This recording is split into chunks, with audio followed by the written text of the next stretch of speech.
Hello, Internet, and welcome back to Apocrypha. We took a little bit of a hiatus over the last month, so it has been almost a month since we've been able to play last, and we're just itching, some of us literally, to get back to the apocalypse. Those of you that are infected. We'll get to that in a moment, though. A couple of announcements before we get started. We have our giveaway still ongoing. You can catch all the details to that on the Twitter sphere. We are, long story short, giving away a copy of Mordenkainen's Tome of Foes. So if you would like to enter to win said book, go over to our Twitter, follow the link. Pretty easy. All you have to do is follow us on Twitch to get an entry, and you can get a bunch of other entries a bunch of other ways, and look for all the details there. We will be doing our drawing towards the middle of May for that, so you got plenty of time to enter multiple times. Otherwise, we have all of the games up until last week's Survivors Complex up on YouTube. And the games for this week are going to be up on Wednesday. So if you've missed anything, make sure you check all of those out. And upcoming announcements, you can also look below for our scheduling on the Twitch page. But we have on Thursday the continuation of Tidefall, which we have been having a lot of fun exploring. That will be at 7 o'clock Eastern Time, right here on GGameKnights. Otherwise, we will have a Survivors Complex on Saturday, and then Wild Space next Monday. I think that's it. I want to keep that short and sweet, because we got a lot of stuff to catch up on before we actually start the session. Unless anybody else has any announcements that they think I missed. Nope. No. Okay. So before we get started, we need to highlight some stats. So going to go across the board here. I swear it populates you guys the same way every time on my screen. I don't remember if I did it backwards last time or forward. So I'm just going to say do it backwards this time. So Garrett, who do you have the highest hex with? That would be Solomon. Oh. So, Saul, what would you like to highlight for Garrett? He's going out on the road. I guess Sharp. All right. It is. I will highlight what I highlighted across the board last week was hot, I think. Hard. It was hard last week. I'm going to highlight your cool, Garrett. All right. Next we have Solomon. All right, I've got a two-way tie now. Boy. Between Leopold and Garrett. All right. What would you guys like to highlight? Let's see. I'm trying to look through my notes quickly to see if I know what Solomon's going to be doing this session. Let's go hot. Cool. No, he said hot, not cool. Because we're all going out on a thing and he's going to be alone, I want to highlight the hard, just in case things go wrong back at the compound. Cool. Does Leopold not count as a person, Garrett the Iron Demon? I thought he was coming with us. Well, Leopold said he was going with Leopold the said crew. Yeah, I think what we ultimately settled on is he's going to stick around and try and root out the mole. Okay, well, we can talk about it. We'll talk about it after this. Yeah. But So that's both of them for Solomon. Did you both say? Okay. So Birdie. My highest hex is Tesla.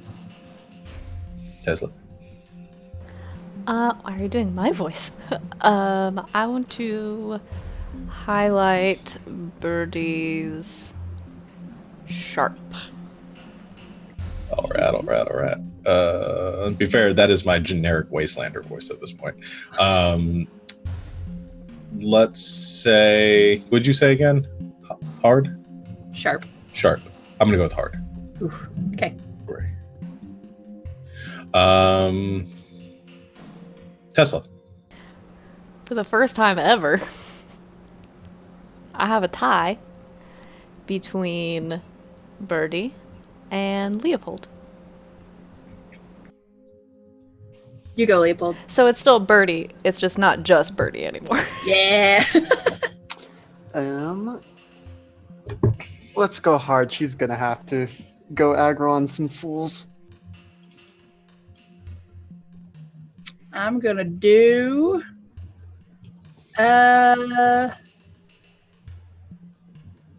weird.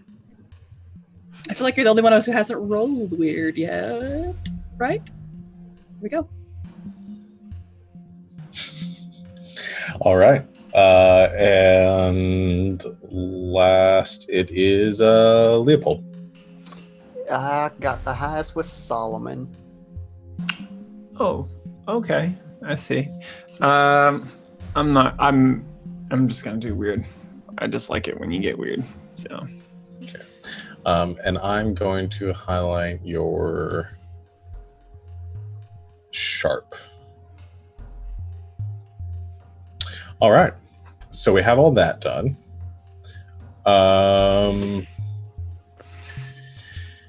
I think I'll do the recap, and then we'll do the preliminary rolls for anybody that's got to do things. As always, go ahead and spend your barter. Or actually, no, let's go do the barter thing first. Okay. So Solomon, you giving out barter? Yeah, and I rolled for wealth, and I have a partial success, which means I have a surplus and a want. Okay. And your wants are... It says I get to choose, but I They're think the reprisals and... hunger and disease. Okay, so can choose between hungry, reprisals, and disease. Reprisals. Okay. All right. And if you're giving out barter to everyone, then that means they don't have to spend barter this session. If you guys are all cool there. So everybody gets to stay nice and... What was the word we came up for? Nice and soggy. All right. So let's go ahead and do a recap. So last time we met, your crew had experienced a bit of a clusterfuck. You had been sort of gathered back at the train yard, and there had been some exposures to the psychic maelstrom, some drama that had ensued, some personal conflicts, and as all that sort of came to a head, you heard the sound of a engine of some sort buzzing overhead as a plane came skirting over the treetops, buzzing over the compound, laying over all of you a blanket of red mist that you quickly identified to be seemingly or presumably infected blood. You were able to sort of take control of the train yard a bit in that circumstance, given that a lot of the people are kind of on edge, given some rumors that had made their way through town from the Black Dog compound. You set your sights on going to the plane, trying to get some sort of information or some sort of intel from it. A few of you, I think it was Leo, Garrett, and Tesla, made your way to the plane itself. Were able to find the pilot, who was pretty messed up in that situation, got some intel from them, found out that they had been sent by Black Dog to drop disinfected blood on the compound. They said some cryptic mumbo jumbo, and you set them off to meet their maker. Afterwards, you return to Solomon's train yard. More conversations followed, and one eventually deciding to trying to decide what your next steps were going to be. It was at this time that Birdie experienced a vision of sorts. And this psychic force in the world, this maelstrom, somehow connected her in this moment in her hour of need and pointed her in the direction of something that might be able to help. I believe you had a vision of far off to the south, some sort of hatch or facility or something that might hold the answers that you're looking for. And all you had was a direction. Upon telling everybody this, everybody decided to go along for some reason.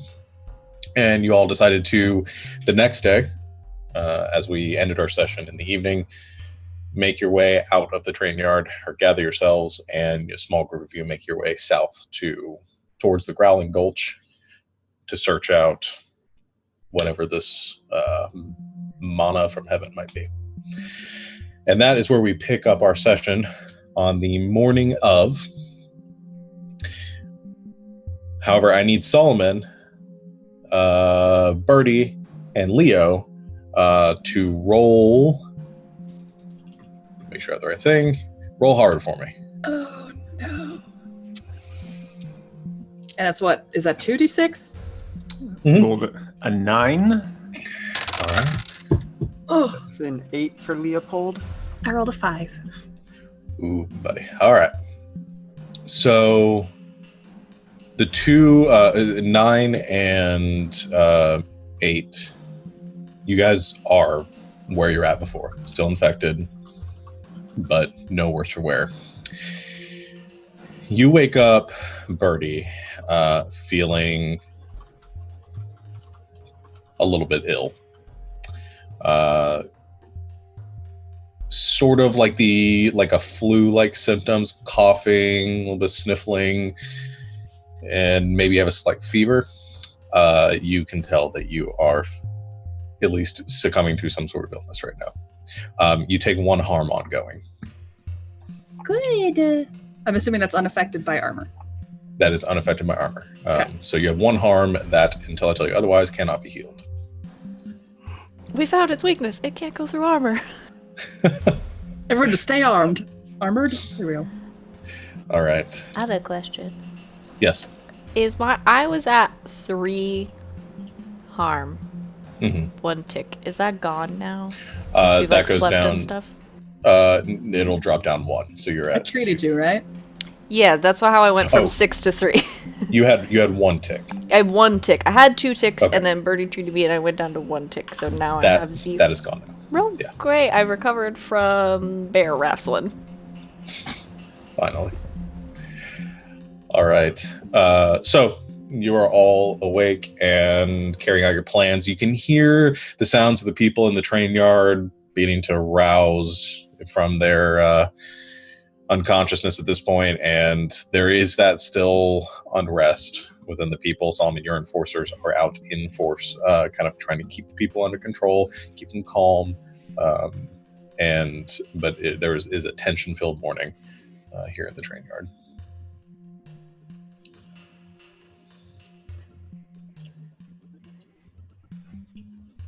So, those of you that are leaving, anything you're doing before you go? I'm probably talking to Teet and Hecuba. Okay. Just telling them, like, stay calm, like, act like everything's normal. If there are any flu symptoms, do blah, blah, blah, blah. Just, like, jazzing them up, like, you'll be fine. You're gonna do Cool. great, kids. Yeah, I think they are. You've been sort of inspiring them the past couple days to stay calm under pressure right now. They sort of. I'm going to say you get the impression that they're astute enough to maybe recognize some symptoms in you, and you can see a general look of worry, especially with Deed. She seems they seem a little more aware of what's going on. So they look to you and just say, we've got it here. Just take care of whatever's going on out there. All right. I'll do my best. We're going to do our best. I'll be back, and everything will be fine. All right. Hecuba, I think, actually comes up and like gives you a hug, and says like, "Stay safe." I try not to cry. I hug her real tight. I just nod, All right. and then I'll just go. I have another question. Yes. Whenever it's my turn. Sorry. Do we have, I don't know, I guess this might be more of a question for the hard holder. Do we have like an escape tunnel? Or like, is there like a secret slidey bookshelf in your office that's like a secret passage out? Do we have like an escape out of the hold in case something were to go wrong? I think that's reasonable. I mean, that's something more, I think, in Saul's domain, whether he thinks that's a good idea or not. It might But be more of a question for him. I think that's doable, definitely. Yeah. I'm trying to think though, because I'm trying to think if he'd have one for just like an escape. I don't know, because like once you get out and you don't have any equipment or vehicles and stuff, you're good as dead anyway. So I don't know. I kind of feel like I feel like I'm just gonna go with my gut and say no. Like if there's not like a way to get out, then hopefully people work a little harder to keep it safe. But I think like, and I don't think Saul would be the kind of person that would have like an escape tunnel with like just a bicycle for himself. I feel like, because that's, I don't know. I feel like he's got all his all his chips in on this one spot and he doesn't have an escape plan. And I think it's fair to say that that at least Solomon is not aware of any escape tunnels. Yeah. As far as whether or not there are any secret entrances in and out. Follow-up question. Can I have a secret escape tunnel? If you want one, yes, you can. Okay. I have this move. This is why I ask this. I have this new move that I got called Fuck This Shit, which is essentially like an escape move, and you roll hard, and the better you do, the better you escape. So at some point, I want to tell Leopold, who probably already knows this. What I think actually is when you come to him about this, he's just like, oh yes, I have this path that I use when I want to sneak out of the train yard. There's like 8 secret tunnels. This is like a honeycomb. Yeah. Just want to make sure you were aware. If something goes wrong, takes all and get out. Of course. You're a good kid. I mean, his age is ambiguous. He's in his 20s. You're probably older than me. That's all I wanted. All right. So that puts it with Tesla, Garrett, and Birdie preparing to leave. Solomon, was there anything you wanted to do? I think you mentioned something about something you wanted to say before everybody left. So you guys, essentially, I'll say you guys are loading up your bikes, getting ready to roll out. I'm trying very hard to not let it be known to my traveling companions that I am not feeling well. Okay. Just so it's known. Fair enough. Inside check. I mean, if you guys are actually trying to ascertain her. No, I won't. Okay. Unless I would get it naturally, then I'm not gonna roll for it. What's our passive sharp? Yeah, what's my passive sharp? You can try to read a situation, but I'm probably gonna roll that unless she does something that maybe tips you off on that. Then as of right now, she's. If you are coughing right now, if you want to, like, if you're not holding, like, I'm just saying, depending on how much you're trying to, like, kind of hold that in, I think it's reasonable to say that they don't pick up on it just yet. Being one of those infected people, would I recognize? Like, does it take one to know one? You're feeling fine right now. Am I? So what? When I felt bad last time, yeah, I mean, when I say you're feeling fine, I mean you're feeling as well as most people do in the post-apocalyptic wasteland where you're eating not very well on a regular basis. Okay. I don't think most of you would even be the effective thing is a little more meta. I don't even know if any of you would necessarily be aware of that yet, except for, Cool. I guess what I'll do is I think just walk by, inspect everybody. Walk like not like what we've just been talking about, just but in like a general sense, like make sure everyone has the gear that they need. I think I'll just nod at Garrett as I walk by. Walk by Birdie. Say, you up for this? I probably like have some cloth. I just kind of dab my nose subtly, like my nose isn't running. Yeah, we do what we have to do, and I need to do this. Got a lot of people relying on you. I know. They always are. Well, come back home to us, Birdie. I will. And then I'll go over to Tesla. And assuming that we're not like in obvious earshot of other people, I'll just say,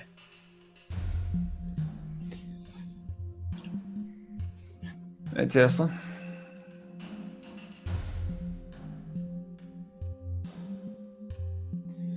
You ready for this?" Always.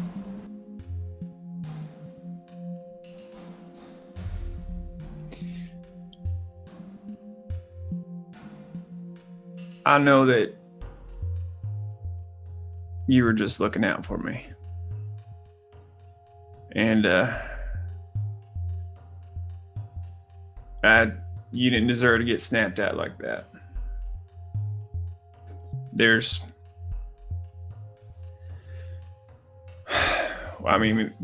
stuff about me that you don't know. Answers that I need that aren't here. And I know that sometimes I might make decisions that might seem a little, well,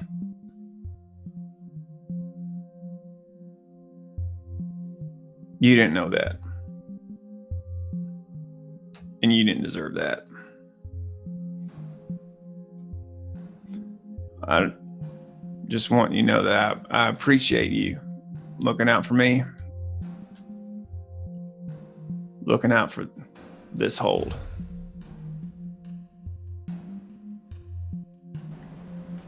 Always. Stay safe out there.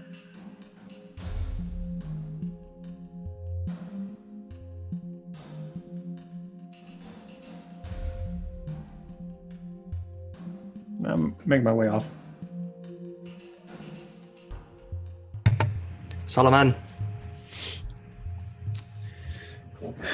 Damon. If anything happens, you send up a flare. We'll come right back. All right. Keep everyone safe like I know you will. You do the same out there. We got a lot riding on this. Yeah, we do. It'll be fine. We'll get them for you. Don't worry. I don't know if I can stop worrying, but... Well, it's not in your nature, but do the best you can, all right? Yeah. I have full confidence in the abilities of you and your crew. And I mean, we've got Tesla behind us. She's worth like 5 of them. That's conservative.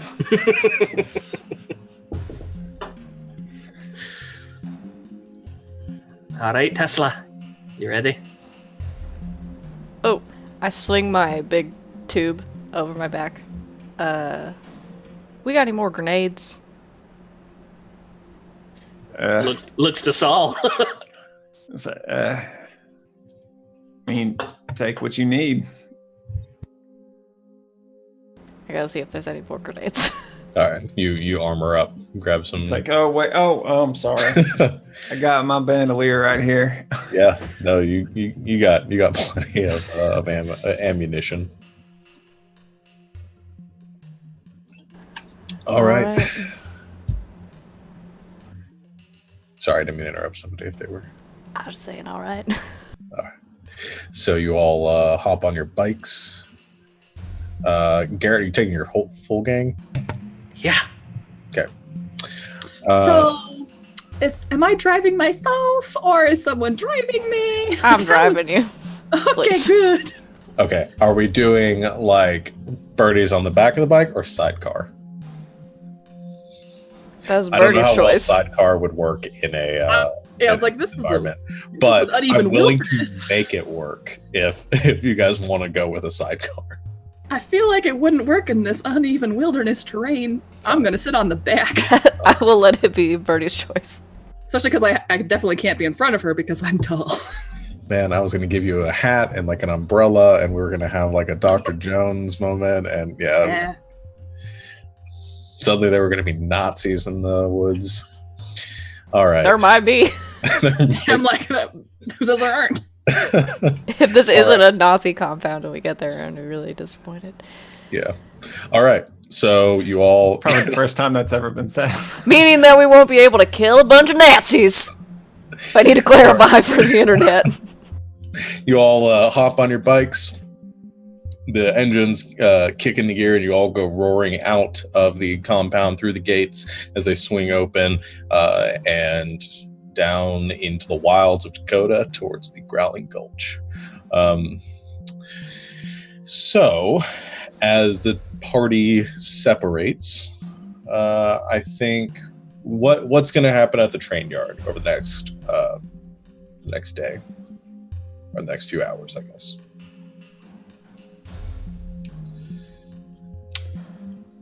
Muty?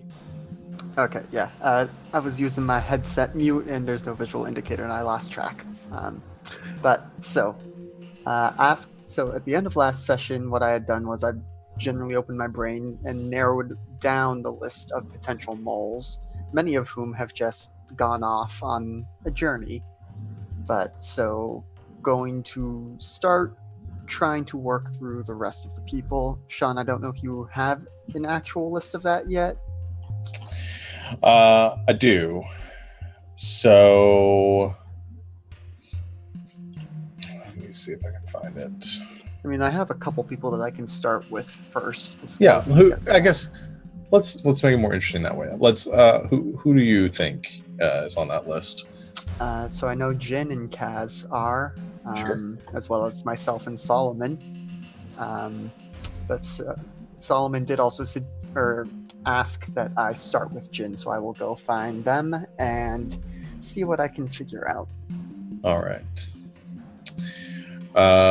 So you are going to Jin and trying to. How are you approaching this? Jin is currently in the garage, currently working on some of her gear, cleaning her rifle, and generally trying to get back to a sense of normalcy. Yeah. I'm still recovering from a lot of her injuries. Generally. Shut up. You're not there. Hopefully his computer doesn't crash again. Yep. Let's see. Because I also need to try and be subtle. And how does Leo do subtle? I think what I would try to do is I think first I would, go check, see where she is, see that, okay, she's kind of occupied, then go see if I can swing by her living quarters and scan stuff there. Okay. Do you have an ability or move for that, or you just sort of open in your mind? Yeah, I was gonna generally open my mind. Yeah. Okay. Yeah, just roll weird. Okay. Yeah, I'm just double checking my moves. Okay, so rolling weird.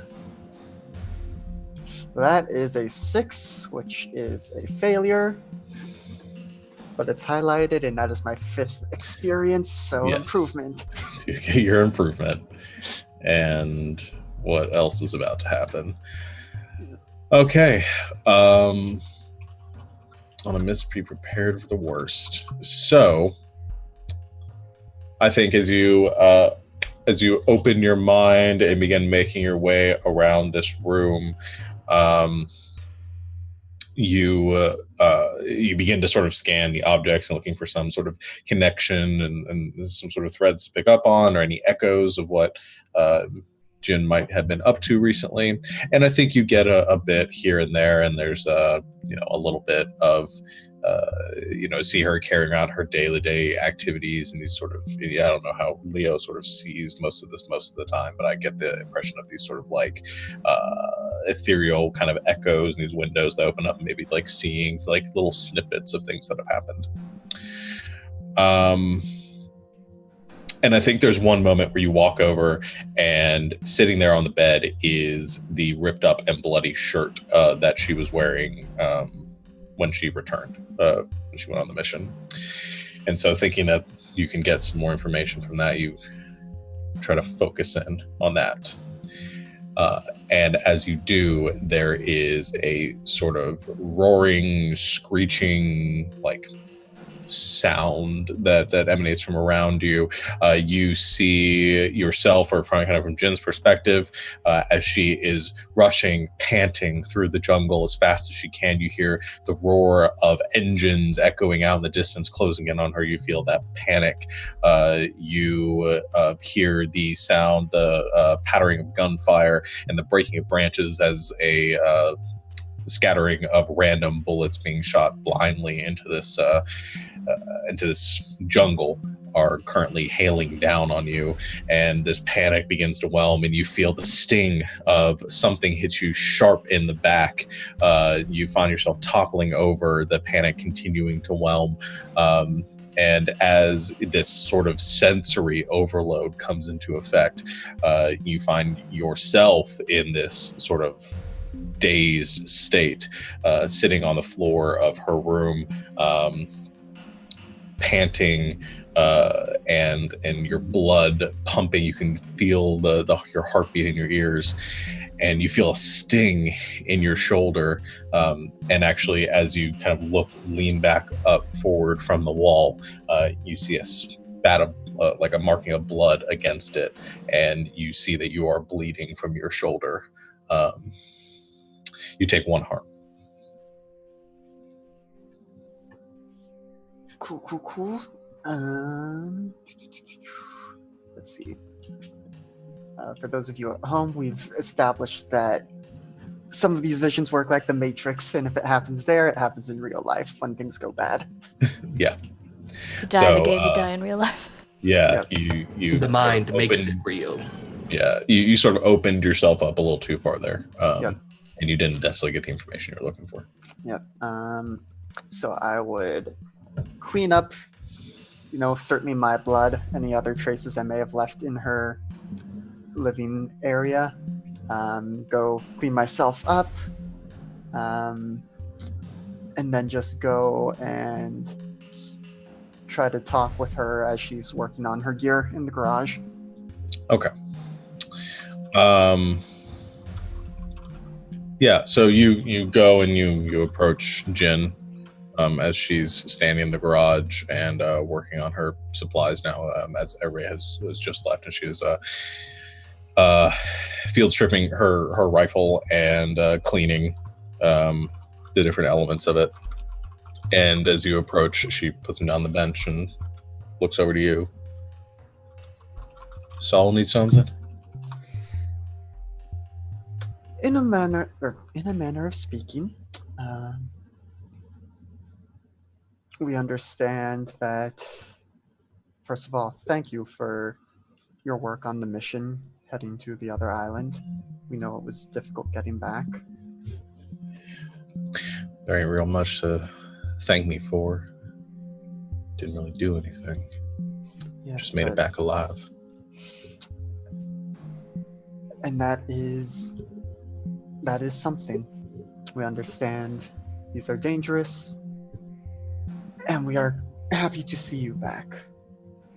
But that said, now that you've had some time to rest and recover, I would like to ask you a bit more about your experience over there. I mean, I told you everything. I don't know what else you really want.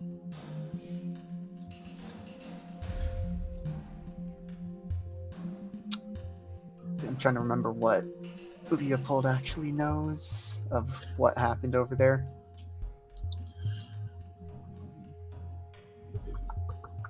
Yeah, I think you were there when she said, gave her story. Her and Raven were ambushed. As soon as they made it over, they were separated. She made it to a small kind of shack a few miles south of the cathedral, as far as she could tell. She held out there for a couple of days, and at one point saw a convoy moving from the north to the south, and then back to the north, heading to something in the south part of the island. Mm-hmm. Okay. All right. So yeah. Get all that. And well, so what I propose is this was a difficult experience for you. And sometimes the mind does not want to face all the information. What I can do is bypass some of that and get access more directly to things you may have seen and experienced, things that you may not remember, details you might have missed.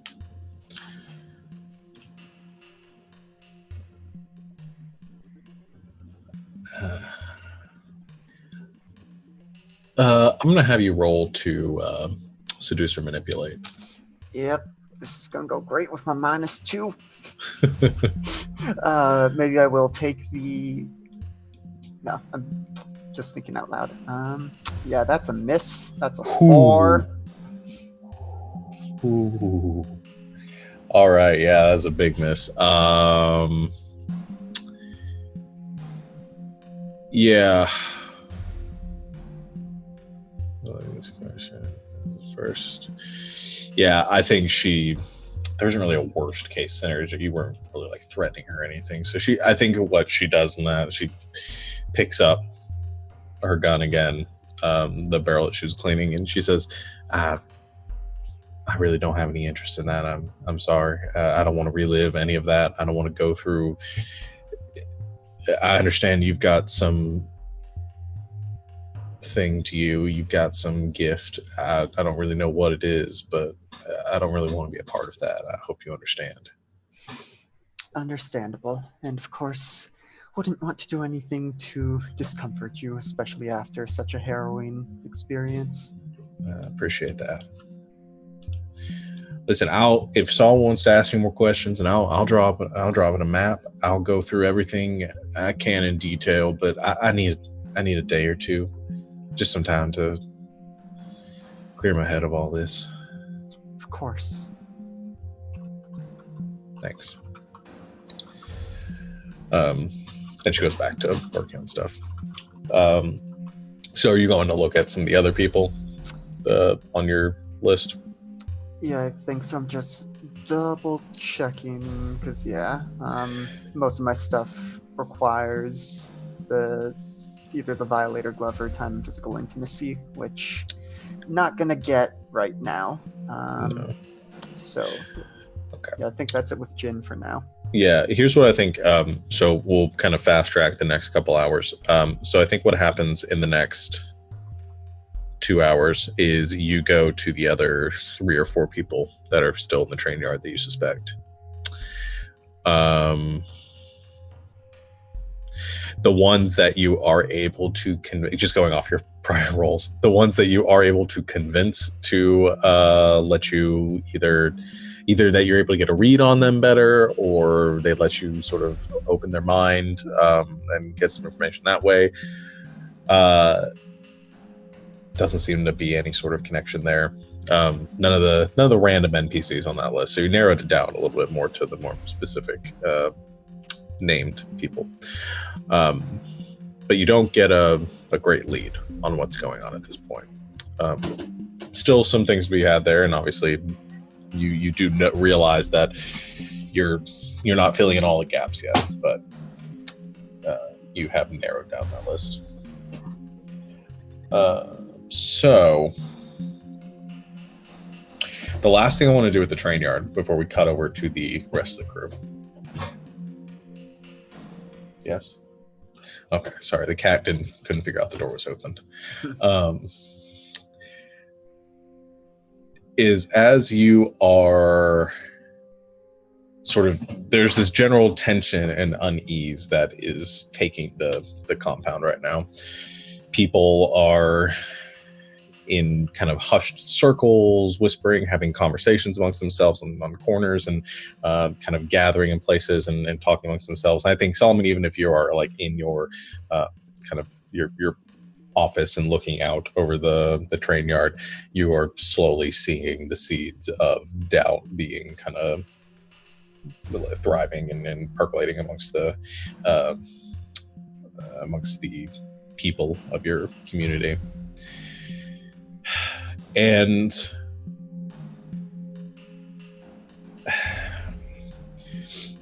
as you are seeing all this happen around midday, there's a sound that causes you to stop for a second as you hear engines approaching from the distance. And it's too soon for your crew to be back. All right. Just kind of taking a peek out, making sure all the lookouts are doing their job, seeing if anyone's trying to get word to me. Yeah, you see the guards that are on the walls beginning to move about very quickly. Some of the guards that are amongst the city are making their way up to the walls, and you can see a very big, bald-headed man very quickly making his way across the compound. Springtor's Cask is making his way as fast as he can towards your office, and within a matter of seconds, there's a pounding at the door, and it quickly opens as he runs in, sweating. He says, "Looks like Black Dog's gang's here."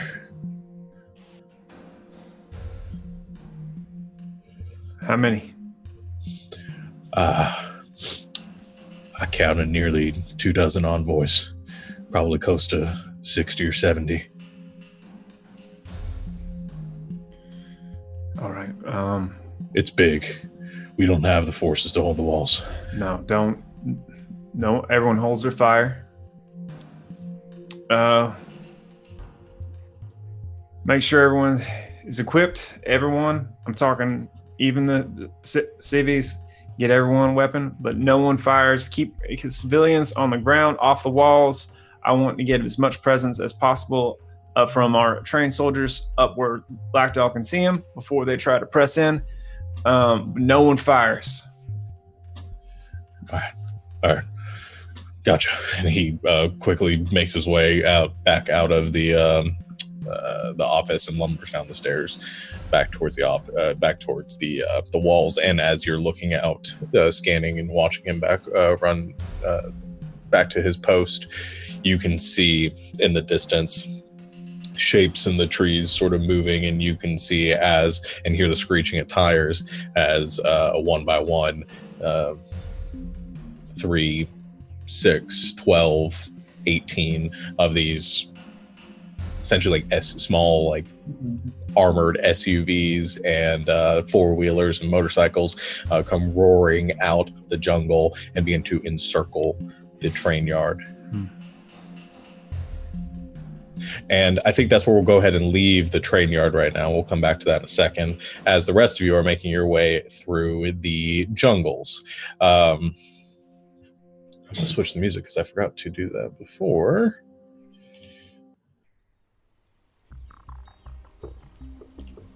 All right. Why don't I hear anything? You guys hearing stuff? All right, that's just me then. As you are cutting through the jungles and you feel the kind of the rush of the wind roaring past you. The terrain is rough and uneven as you'll hit ledges and the motorcycles will leap over them for a second, catching a few seconds of stomach lurching air before slamming into the ground once again, as you're very quickly and at a very fast pace cutting your way through the forests and jungles of Dakota. There are a few moments, about a quarter of the way through your trip, for the first hour or so of travel, you hit the region around Ford's farm.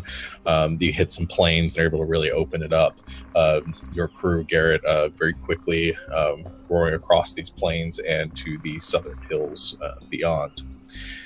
And the few hours pass that way. Birdie, you still have that sense and that direction of knowing where to go.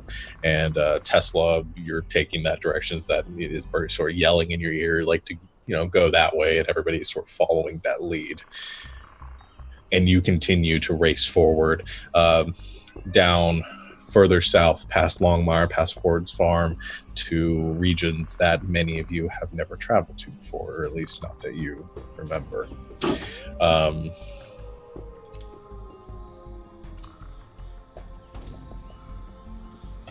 As you continue racing in this way, I don't know if anybody's like yelling conversations or anything going on right now, but it's pretty much just driving time. Every now and then we go over a big bump. I go like, woo! But that's it. All right. On my, I don't know, in the audio on mine, there's like a wolf noise in the background. As soon as you said that, it went woo. It sounds just like that. Yeah. That's not a wolf. It's just me. Yeah, that's what I figured.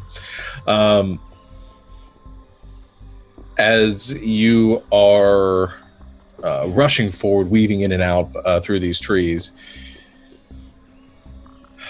I think, Birdie, there's a moment where you sort of cut your head to the right, and you see a person standing there just for a second as you rush by them. Somebody kind of crouched in the trees, kind of staring out and watching you pass by. I assume it was literally just like a shape. It acknowledges a person. I can't recognize them in any way. You see them clearly enough that you could recognize them. Dirty, kind of covered in filth and unwashed ichor. Black hair, kind of dreaded. They have scraps of fabric and leathers kind of wrapped around themselves, and they seem to be carrying like a bow, like a bow and arrow on in their hand, which they're clenching a couple of arrows to their side as they watch you go past. Okay. With my arms around Tesla's waist, I just kind of pat her. As just like as a kind of a thing, like, hey, I saw a thing. Okay. Not but a few minutes later, I think all of you then hear another noise coming from behind you. And you begin to hear this of engines, multiple, as some sort of envoy is now making their way south in your direction. And as you whip your heads around, some of you, you can see emerging from the jungles behind you, kind of leaping and cutting out from the underbrush, close to half a dozen bikes, 3 or 4 ATVs, and each one carrying 2 to 3 people, all in the same leathers and just dirty, disgusting appearances. They are wielding jagged and barbed spears. Some of them look like they have more kind of modern weaponry in their hands and are brandishing rifles or shotguns, and they're all howling and whooping and screeching in an intimidating fashion as they are rushing in behind you and enclosing you. So the first order of business is those of you that are on the bikes, and Garrett and your gang, they are gaining on you. What are you doing to deal with that? What steps are you taking?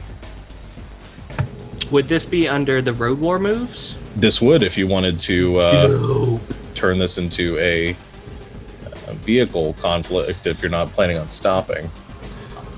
No, we're probably not stopping. Okay. So what is your plan as far as the vehicles are enclosing on you, and are you trying to outrun them, outmaneuver them? What are you doing? Yeah, let's try to outmaneuver or outdistance them first. And then if that doesn't work, then we will just kill everybody. Okay. So I'm going to have you roll plus cool. Cool. And this is sort of going to apply to the group as a whole. All right. Modified by the vehicle's relative speed. Does that mean anything to me, or is that a you thing? What's the speed of your bike? That is a good question. Does your bike have any plus to speed? +1 speed. Okay.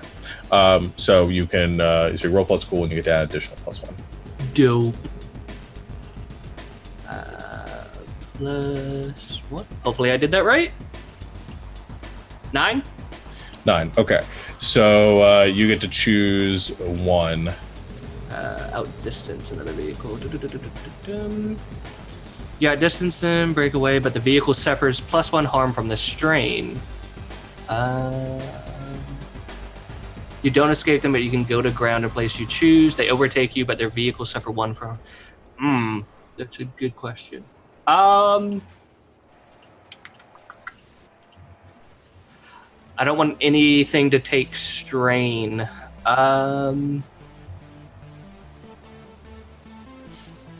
That's tough. Yes, Tesla. Go on, what you doing? Sorry, Tesla was just telling me something. I'm going to put you don't escape them, but you can go to ground in a place you choose. So let's go to a place that is a little bit more fortified, that we can probably take them all head on without the worry of them encircling us and then being in a kill box. Okay, so as you see them all approaching you, coming at you from the side, sort of realizing you're not going to be able to outrun them, you quickly survey the landscape, and you see amongst the hills a sort of natural sort of ramp that scales upwards, and there's kind of cliff and fall off one side to either side, and you see a bit of high ground that you can get to that looks like it's not going to be navigatable by other vehicles to come up, other than this kind of one ramp here. Actually, I want to go into a little more of the post-apocalyptic setting. I think there is actually an on-ramp for a roadway, and it's mostly broken, and it just sort of leads up and then breaks off near the top, and it's enough to give you sort of a perch and a bird's eye view, which works really well for Tesla. And I think you point to that, and you all kind of cut to the right, throwing off a few of them as they go ripping past and heading that direction. Yeah, Birdie, you were raising your hand. I was going to say, as we're moving, I would like to keep an eye on them and how they're grouping up, how they're planning on moving to try to outmaneuver us or respond to this new action that we're taking. Okay. Are you trying to stay on read? top of this trying to read a situation. Or keep an eye out. Or keep an eye. Okay, keep an eye out works too. So yeah, go ahead and go in a roll plus sharp. I will. Ooh, that is 10. 10. All right, awesome. So you get 3 hold, and I'll say you can ask the question like during this situation. You can use those hold to ask questions, or you can ask one right now if you want. Yeah, I'd like to see. I don't know how specific I can be, but I'm trying to figure out like what their new attack plan is, like what direction they're going to be coming from, etc. Okay. Which one of those 4 things are you trying to get? I'd probably like to do the second one. Give a PC ally an order, instruction, or suggestion, and if they do it, they get +1 to the roll. Okay. Basically, so, like I did with Tesla when she was sniping before, like, hey, they're over there, like, this is, that's okay. Yeah. So you kind of survey the area, and you can see these kind of like 4 or 5 clusters of these bikes and ATVs sort of gathered together. It's very sporadic. You don't really get a lot of organization to this group, but you do see there is sort of one kind of larger cluster of them that's approaching further in the rear. And you see as they kind of cut off to the right, seeing you're going to the right as well, and look like they're moving to sort of intervene or intercept as Garrett is leading you all towards the ramps there. And I will indicate that to Tesla. All right, Tesla, what do you want to do? I wanna be ready to grab my grenade tube that I have, and I want to wait for a moment for them to group up. Okay. Or if I You're can get an driving a motorcycle aim right now. I know. So, are you going to continue to be the one driving the motorcycle? I'm gonna tell Birdie when I say steer, steer. Got it. All right. So, as you are all make your way or almost to the base of this ramp, and as you are beginning to head up, and Garrett and the kind of lead bikers are hearing and heading up this on-ramp here, there is a burst from your right as this cluster that Birdie has pointed out to you comes emerging from the tree line to the right of you. And in that moment, you yell out for Birdie to steer. Birdie, you grab onto the handlebars as Tesla, you reach behind you, pull off the grenade tube, sort of, I think you whip one leg over to sort of brace yourself on the seat and hold the grenade tube, sort of, again, bracing that against your leg. And go ahead, and I guess you're let's see, you're going aggro. I'm trying to remember what the actual battle move is. I think it's going, no. Seize by force, that's it. So okay. Go ahead and roll plus hard. Okay, great. And you get +1 to it. Yay! 10. 10. Okay, that is a awesome. So you get to choose 3. Inflict terrible harm, suffer little harm, you take definite and undeniable control of it, or impress, dismay, or frighten your enemy. Okay, I'm going to choose inflict terrible harm. I get 3? Oh gosh. The impress, dismay, or frighten my enemy. I guess I'm gonna do frighten. I would like to inflict terrible harm, frighten my enemy, and take definite, undeniable control of the situation. Okay, so I think what happens here is as this group is moving to intercede yours, you take your shot, the grenade firing out and then impacting the ATV at the front of this grouping. As it does, it explodes in a fireball. Are you raising your hand, or are you just happy? I just wanted to tell everyone how much harm I did. Okay, how much harm is that? 6. 6 harm. 6 harm. So I think here's what happens there. There's that explosion. The ATV is engulfed in flames. The motorcycles surrounding it are scattered as the riders go flying to either side, scattering across the ground and rolling into the dirt. Many of them probably breaking many bones as they do so. as this happens, you give enough of that push, and this gives you enough of a gap that all the bikers can make it up the on-ramp.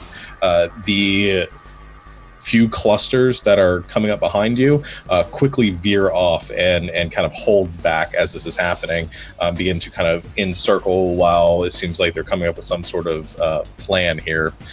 And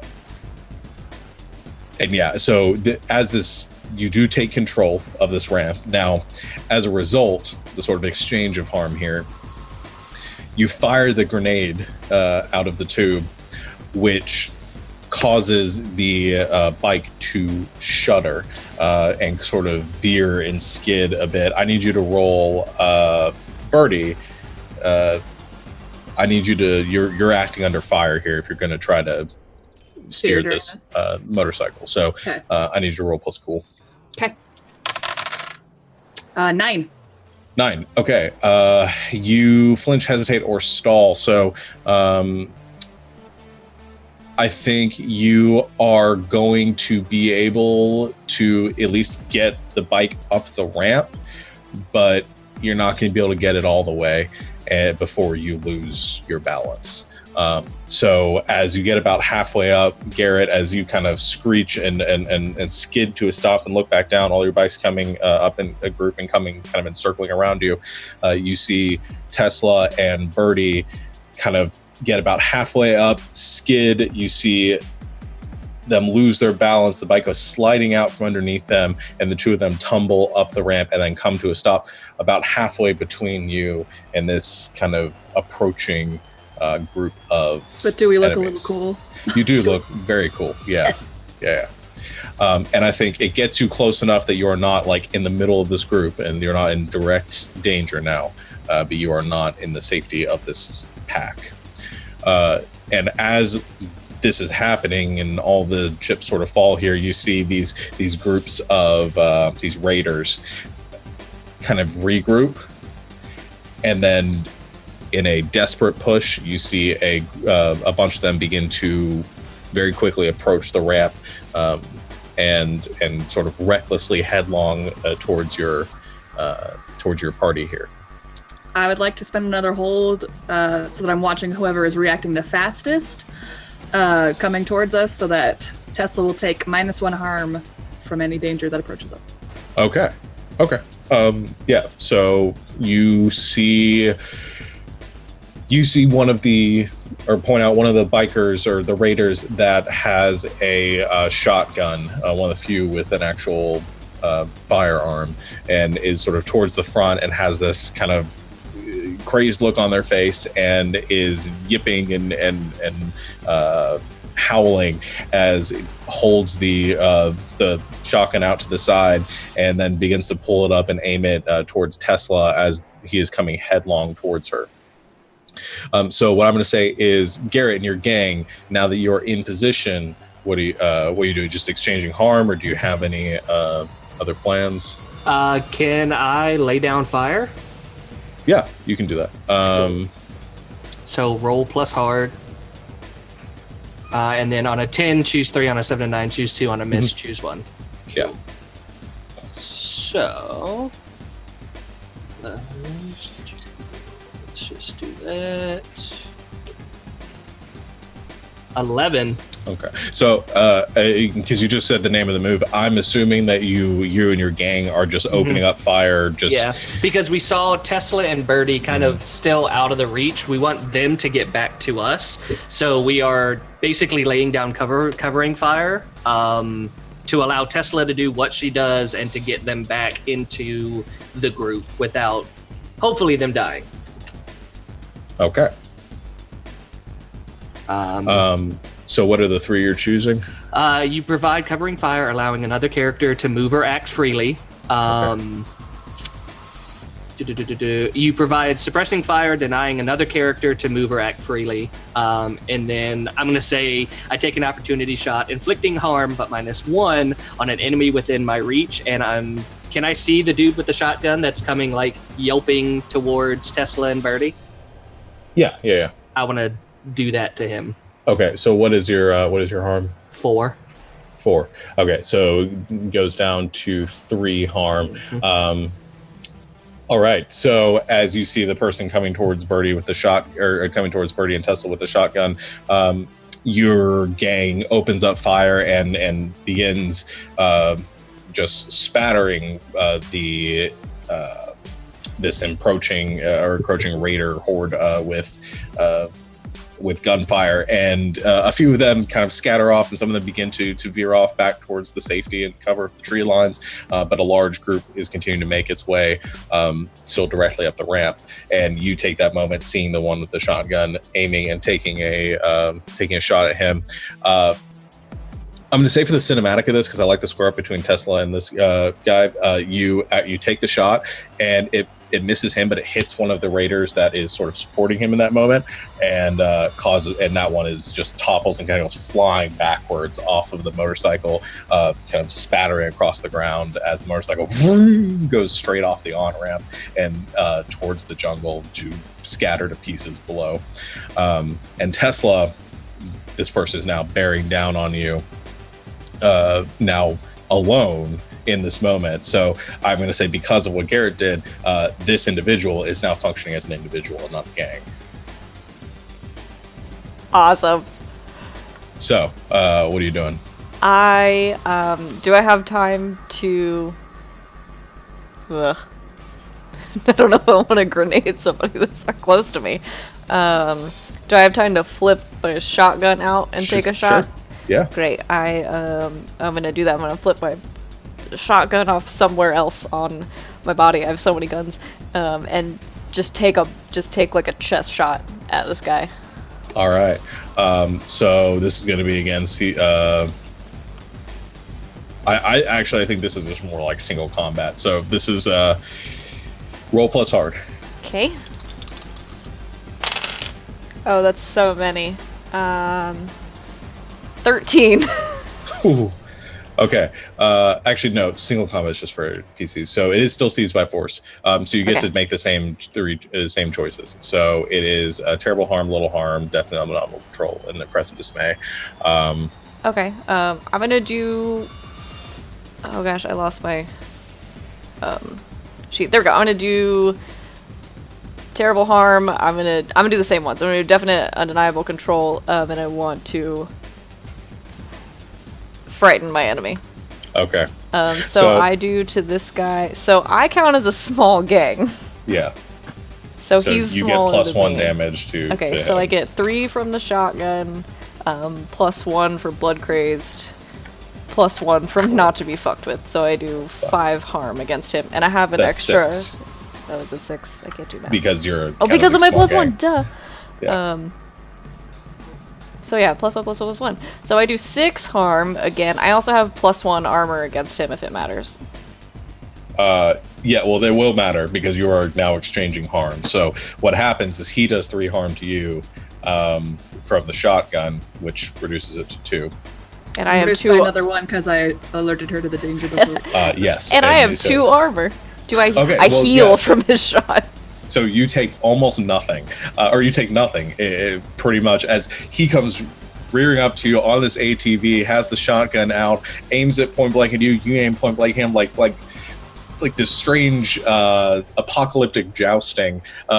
You just right as he gets up in your face, he fires first, straight into the chest plate of your armor, which just scatters off to the side. You hit him firing just a second too soon, or just a millisecond before where most of the impact is deflected from your armor. And as he sees you just standing there and taking that shot, just maybe falling back on your right foot just a bit, you wait until he is right up in your face in time to see the fear in his eyes, and you fire, leaving a gaping hole in his chest as there's a splattering of gore and blood, which sends a cloud out behind him. He topples over, falling and scattering to pieces across the concrete, and the ATV then goes just launching up and off of the ramp, kind of careening to the side, falling into the tree line. And because this is a movie, it explodes as it hits the ground. Screw your science. And there is a fireball explosion as it hits the jungles below. And I think seeing this sort of leader-like figure to this group just demolished in such a way, and you unscathed standing there, the others behind begin to veer off into the jungles, still yipping and hollering as they do, and begin to take towards the trees, heading back north to their hunting grounds. Great. In memory of glory days that only Garrett will remember, I let out this loud, just like wolf howl. All right. This He follows. right, I point my gun up in the air. Yeah, and I think the gang all begins to kind of yell and howl and cheer as the raiders are defeated. All right. Any fallout from that? Any fallout or follow up? Fallout from that. And nobody got hurt, so. I think we're all fine. Yeah, Well, I think in the only show yeah. of like hearkening to any, because of all the different gangs and like holds that Birdie has been in, she lifts up her sleeve where she has the tattoo of the bird with the scroll writing that says, "If they catch you, they will kill you, but first they must catch you." And she just kind of pats it. Okay. And as the two of you sort of get back to your feet, Tessa and Birdie, and go to get your bike and pull it up, it's now scuffed and probably is going to need some repairs once it gets back to the garage, but otherwise it's still operable. The bikers kind of, Garrett, your gang kind of comes roaring down. Everybody's sort of in good spirits, beginning to pick their way amongst the dead on the ground and looking to scavenge anything they can from the fallen. And well done. So I think, unless there's anything else, you guys all saddle back up and go tearing off to the south, continuing to make your way into the jungles in search of whatever it is you're looking for. And before we go to break, I want to cut back to the train yard once again. So, I actually want to go to my train yard music because I keep forgetting to do that.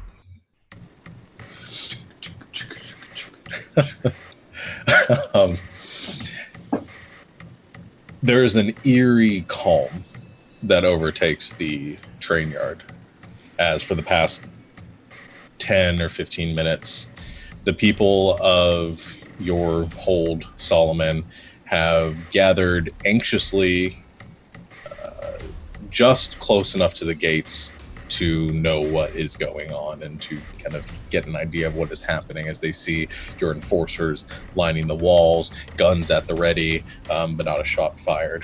You hear the roaring of engines outside, just 20 or 30 yards beyond the wall. Do you take to the walls to see what's going on? Yeah. Okay. Yep. And as you climb up to the top, standing next to Cask, who gives you sort of a defeated look, you stare out over the Black Dog gang members that have encircled your compound, and you are confirmed in what Cask has said, that there is a small army outside there waiting for you. You see probably just shy of 100 well-armed, militant-looking figures, all wearing the same sort of black clothing, robes, cloaks, and body armor with the white dog skull on the front. And as you're standing out there and kind of looking over all of this, both sides, guns drawn, tension sort of mounting, you see a figure begin to sort of push their way to the front and step out, looking up at you. You see a man with dark skin, black sort of cornrowed hair, tied in the back, piercing blue eyes. A figure that I don't know if you've met, but we all know as Elijah. think he's been described to me before. Yeah. I think I'll wait. See, like, since they're not pushing in further yet, I think I'm just gonna wait and see, and just like let it be uncomfortable. I think he steps forward and sort of kind of pacing along the walls and looking for something until he locks eyes with you and calls out and says, "You must be Solomon." That's right. To what do I owe the pleasure? I believe this is the first time we've met. My name is Elijah. It's a pleasure to meet you. Yeah, we'll see. I'm here to fulfill a bargain, a promise that I made a few days back to the people, the fine people of the train yard. Salvation has come, and even the lowliest sinner may repent and find cleansing at the feet of the prophet. Those that seek it amongst your flock can come out here and find their way to peace. We'll take any who wish to come back to the cathedral with us, and they can be cleansed of the sickness that has befallen all of you.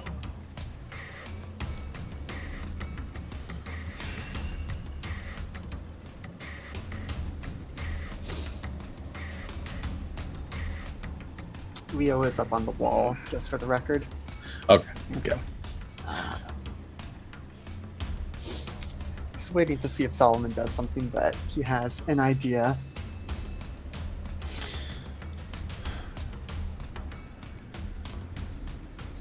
You have the means to cure a sickness? The prophet does. How can I trust that? Some things you just have to take on faith.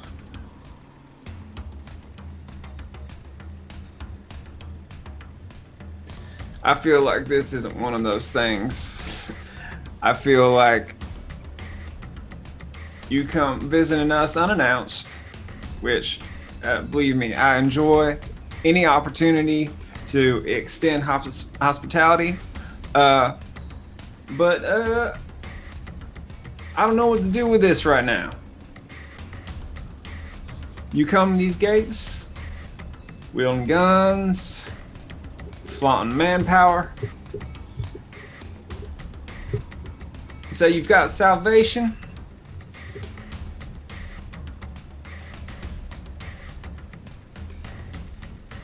Give me a sign that I know that you're not full of horse crap.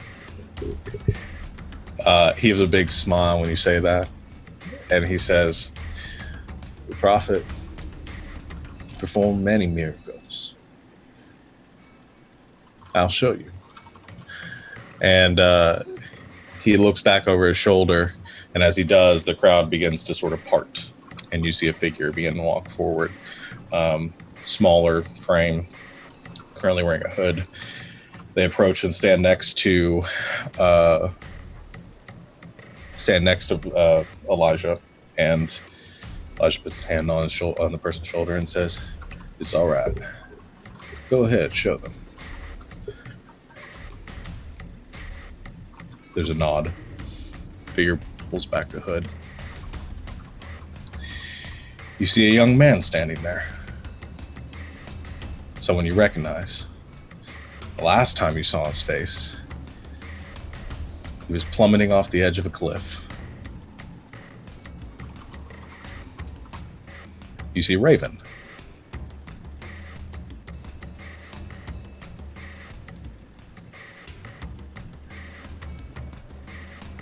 And he puts his hand on his shoulder. Elijah has his hand on his shoulder and says, "This sinner was one of yours. And through the miracles performed by our prophet, has returned to us, baptized by the waters below.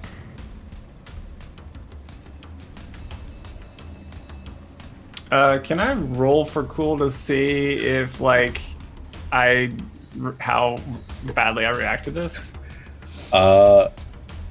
Sure. I mean, I just because I don't know how to make a choice without. You can rolling. always roll to make up your own decisions if you want. Yeah, Okay. All right, I rolled a 12, so I'm stone faced to this. I guess. I don't know how, but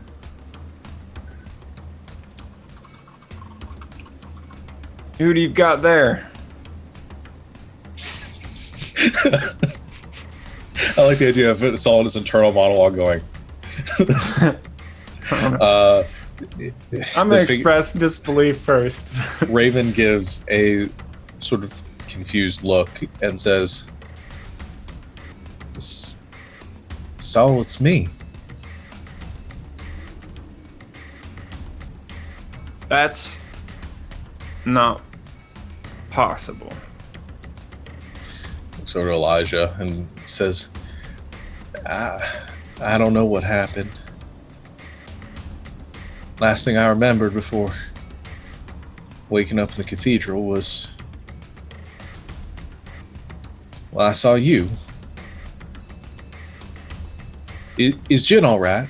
Did she make it back? Never you mind.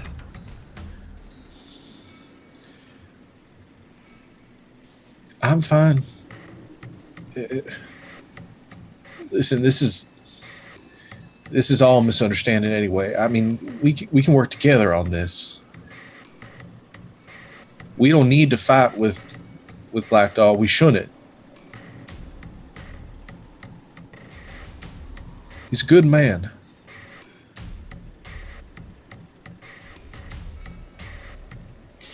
He's a good man. Black Dog, he tries to turn this family, tries to turn this family against itself, having people stealing away in the night, taking our stuff, leaving people hungry, scaring people, dropping blood on us from the skies. He's a good man. Showing up at this door, swinging this pathetic excuse for manhood around, trying to like frighten me. He says, we're all tested in our own ways.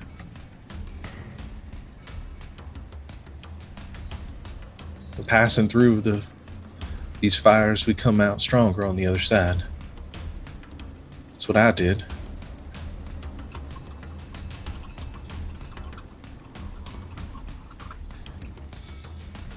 Looks over to Elijah, and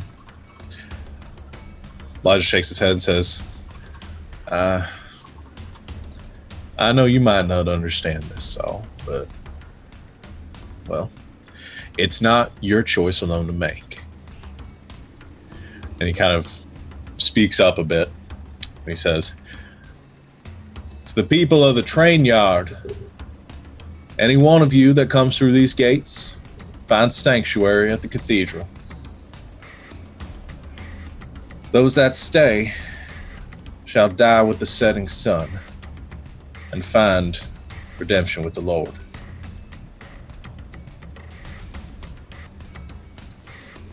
And with that, he turns and kind of walks back into the crowd.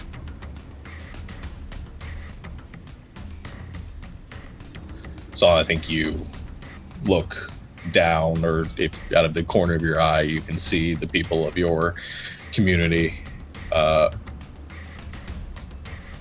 beginning to look amongst themselves, and you can feel that tension beginning to build once again. Okay. All right. Then can I Can I?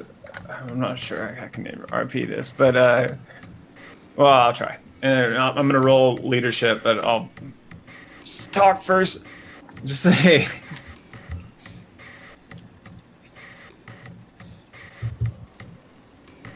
I've taken care of all of you many years now. I know you're scared. There's a world of unknown on the other side of these walls right now.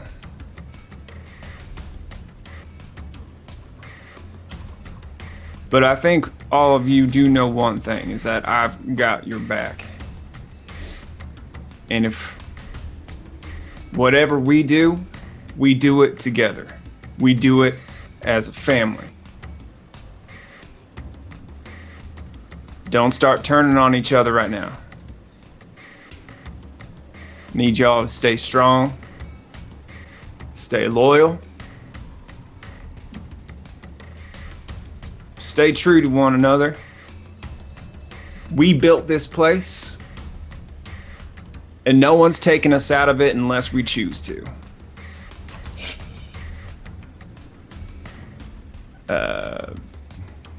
Yeah. I'm gonna roll plus hard. Okay.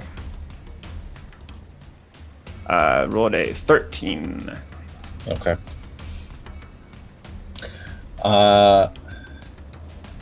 Here's the thing here. I would offer you a temptation if I thought Saul would take it. So I'm going to offer something a little different. I'm going to offer a temptation to the entire group if Saul takes it. So 2 XP to everyone in the party if Saul takes a failure on this roll. How bad of a failure? Total failure. Total failure?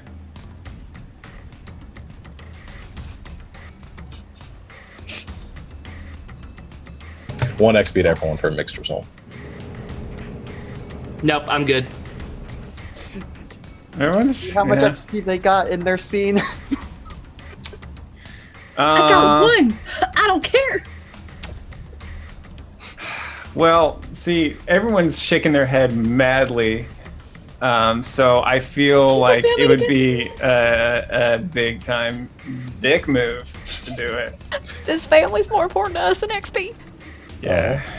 Okay, that's fine. I just wanted to see if you could take it. No, I'm gonna. No, I'm just okay.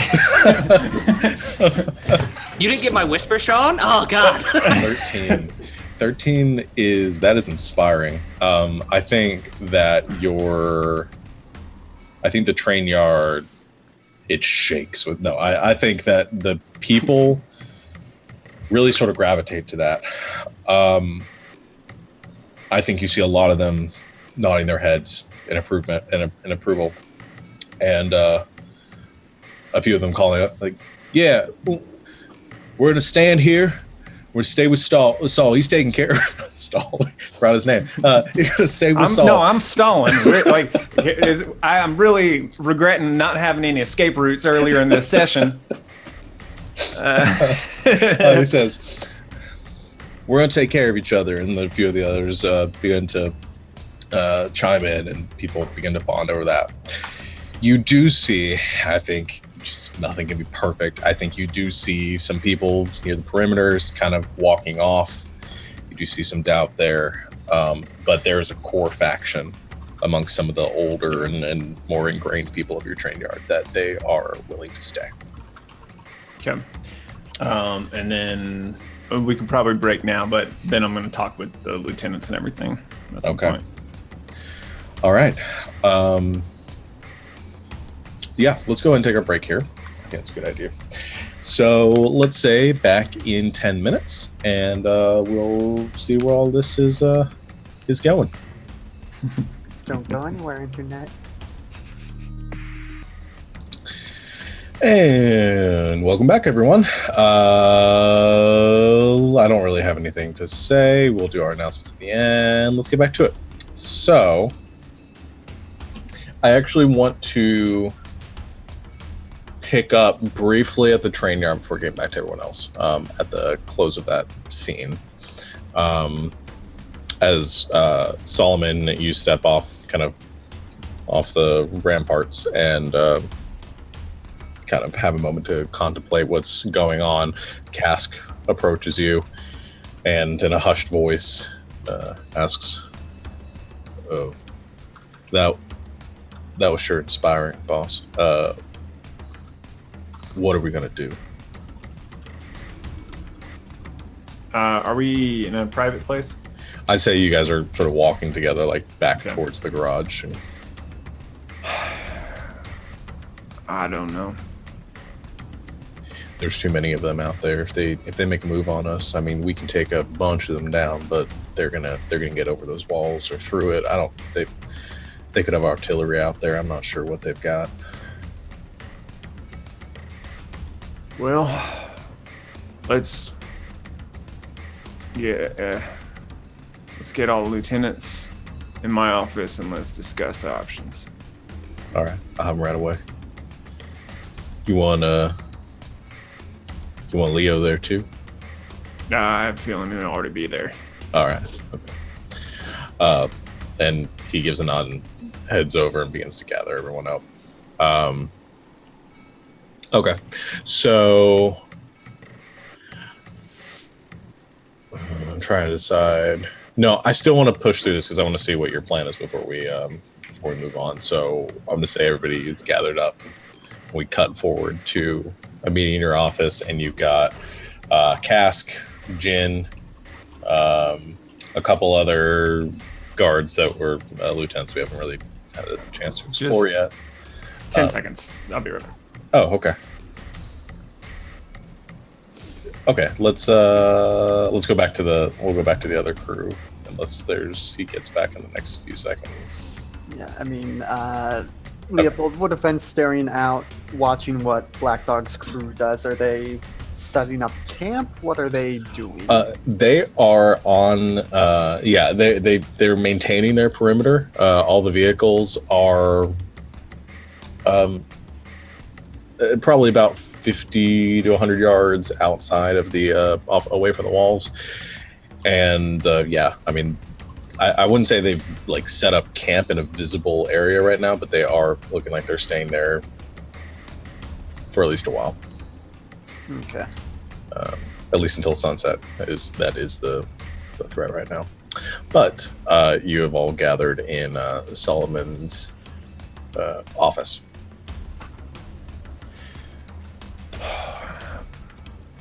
What are we looking at here? Jin sort of pipes up. She says, I've scouted around the perimeter here. The tree line makes guessing what's beyond there a crapshoot. I can't tell if they have more than this, if this is it. I don't know what they have planned.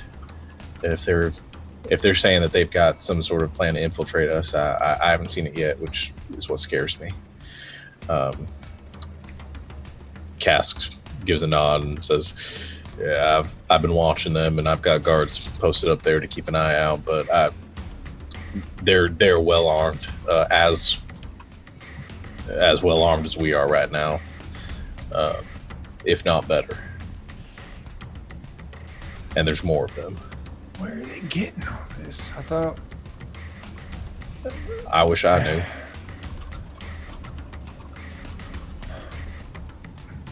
Leo, what have you noticed? They're maintaining their perimeter. They gave us the deadline of sundown.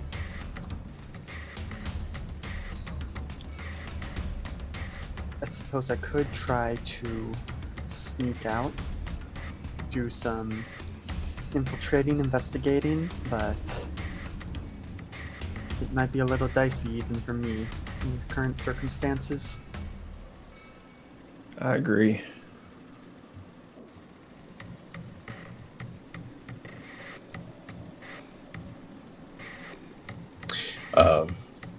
Cask says, "So there are some people that want to go. Not a lot, but there are some that want to take up this Elijah on his offer. I don't really feel keen on opening the gates, but Could pose as one of them. go infiltrate them that way.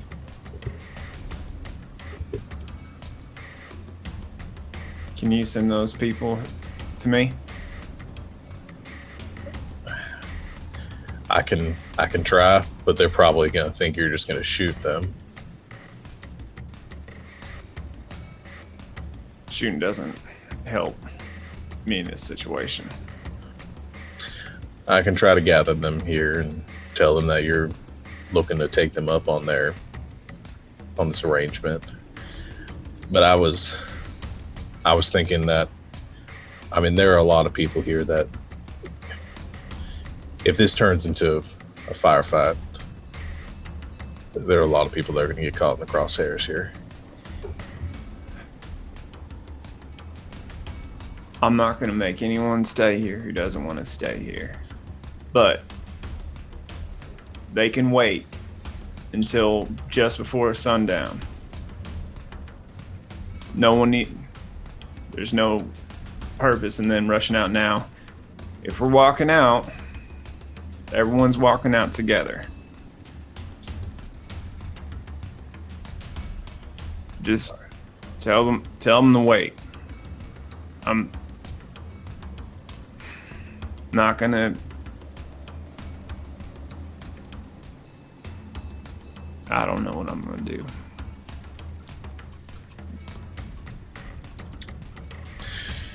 You got it, boss. You take the lead. Whatever you want to do, we'll do.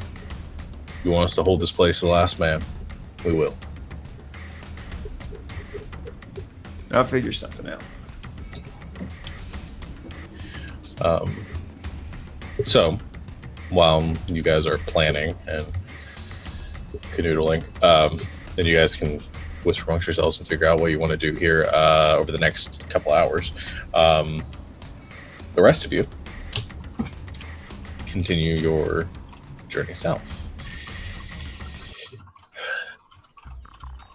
After about an hour or two more of travel, the raiders seem to have backed off. You don't get any idea that they are still following you, and you have approached the edge of the Growling Gulch, or the region that is referred to as the Growling Gulch, and there is very little sign of anybody in this area. Occasionally you'll get the sounds of animals kind of howling or snarling out in the distance, sounds of dogs hunting down the scarce bits of food that are available here still. But for the most part, you are just continuing to tear through the jungles. And Birdie, you're getting sort of a quickening to your pulse, and your heart is racing a little bit faster as you are approaching, and you're sort of getting the idea that you're getting close. Whatever it is you're looking for, it's nearby. And I think there's a moment as you're kind of tearing through the hills, it's south, south, south, south, south, not south. And you suddenly, as you're gripping onto Tesla, realize you're there and you've passed it. They're all still going forward. They don't know where to stop. Okay. Yeah. Tesla, go back. I drift. Okay. Suddenly, Tesla, you feel Birdie clench onto you, and you slam on the brakes, and you skid to the side. A few of the other bikes come rearing around you, trying to avoid running into you. Garrett, you hear over your shoulder a bit of commotion as you you see Tesla bike coming to a stop, and can see some of your crew now kind of making their way around them. I assume you come to a stop as well, and the whole gang now stops probably about 30 or 40 yards beyond where you have. And Birdie, it's close. It's nearby. I'm getting off the bike, and I'm just gonna walk. Okay. And you feel that like quickening to your pulse still as you're running around this kind of dense tree and plant life choked area. There are bits of rubble and rocks piled up in areas, and it's hard to see more than a couple of yards ahead of you as you're pulling your way through here. And I think the rest of the gang is... I think most of them are probably staying with the bikes at this point, not realizing that is not... They can't go that direction. And they kind of look to you, Garrett, saying, what do you want to do, boss? Well, it looks like the little sparrows found something. Make sure the bikes are pointed in this direction. Turn the headlights on them. Give her as much light as you can. Hopefully, we can help her find it in some way. All right. Yeah, and I'm not being like super reckless about it. Like I'm trying to watch where I'm going. Like look for signs of life. You said there was like rubble and stuff. Yeah.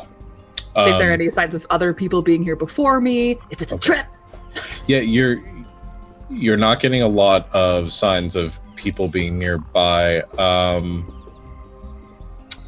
I think... Tries that will make you...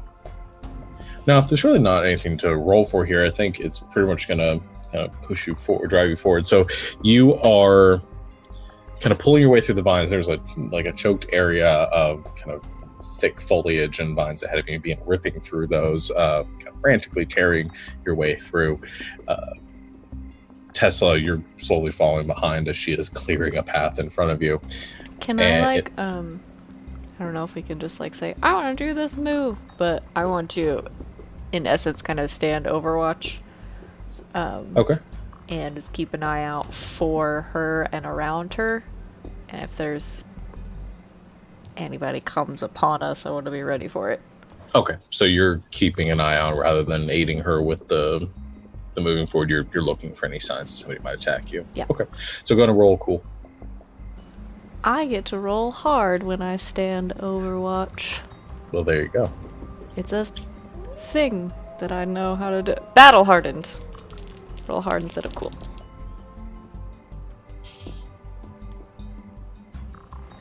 Uh, 10. 10. Okay. You keep an eye out. That'll come into play if anybody should attack you. And I think, you get to choose one of those if it comes down to it. But... And I get an XP. Yes, you do. As the lights from the bikes all turn towards you, illuminating this this section, this rubble-filled section of the forest, you pull down those vines, and it reveals a small, sort of bare space. This clearing here, of black stone, asphalt, actually, stretching out 30 or 40 yards in front of you. And it's almost domed here with plants and trees kind of interwoven their branches, creating almost a roof here. And the asphalt is broken in chunks and pieces, and there are plants growing up through it. You step out onto it. It's a strange substance. I think you probably encounter asphalt every now and then, but it is a weird, sort of degraded material that is sort of alien to you in most aspects of your life. However, as you step out onto it and your pulse quickening, what you see ahead of you, you realize that's it. Because what you see is a building, some sort of structure, mostly submerged or kind of pressed down into the ground itself and tilted to the side slightly. But at the angled face of it, kind of facing up towards you, you see a set of metal doors, rusted and covered in vines, closed, sealing whatever mysteries lie in this building. And as you see it and you lock eyes on this place, it looks familiar to you. And your pulse slows. I will just whistle loudly like people do, but I don't know how to do. Okay. I'd let everyone know where I'm at precisely, that I found something's going on. Okay. And then I look to make sure Tesla's not far. And then I'm gonna go and try and open the doors.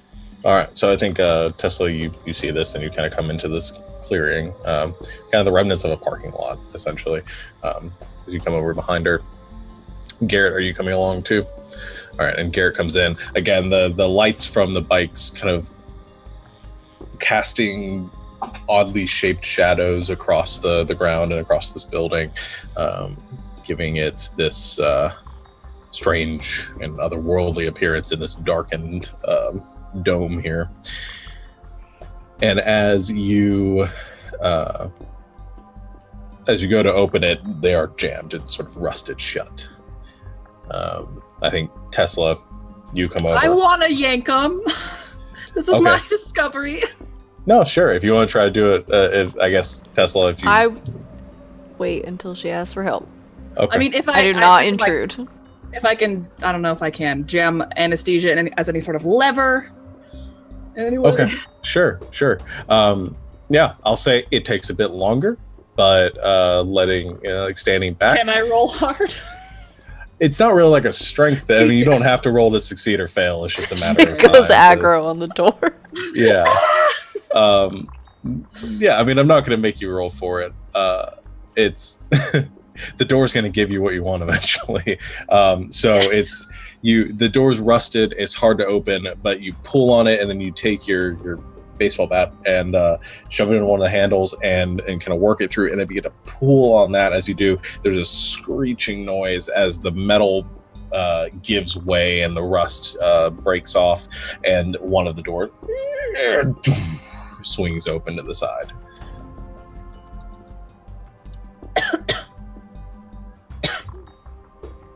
Is it? I'm assuming it's dark in there. Does anybody have flashlights? Do I have a flashlight? Yeah, Like a candle.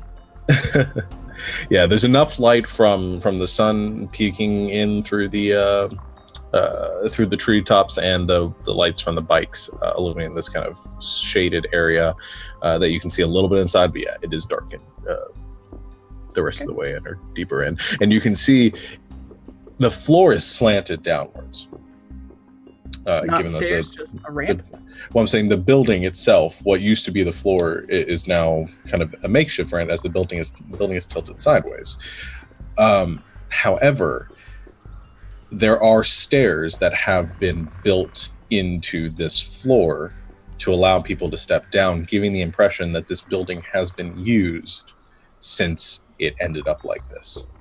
And you say it feels familiar to me. It feels familiar in the sense that you had your vision of this place. It's not. This doesn't seem like a place you've been before, other than in your vision. Got it. I'm gonna look at Tesla again. I'm gonna see if Garrett and the gang are nearby, and then I'm gonna go in. Okay. I'm gonna, Birdie. Yes. Why don't you let me go first? Okay. I'll step back and let her go first. I will follow your direction.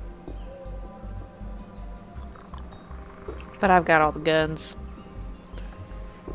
Seems an awful small space to be firing weapons in. Well, I take out 2 of my infinite knives. Touche. Okay. Stay right behind me. I'm gonna go first. Okay. I'm gonna keep an eye out. Tag team, let's go. So you begin making your way down into the dark building interior. Garrett, Birdie, and Tesla. You descend down these steps for probably about 30 or 40 feet before eventually you hit a landing that has been built into this oddly shaped interior. The walls and the inside of this broken building are all at strange angles due to its current positioning. However, there has been a platform that has been built into it, and a lot of the walls themselves to have been cleared out and broken away to create a living space within here. However, it takes some getting used to feeling like you are walking sideways through this structure. As you enter, though, the space is dusty and untouched, as if nobody has been here for years. And other than that, though, it is remarkably clean.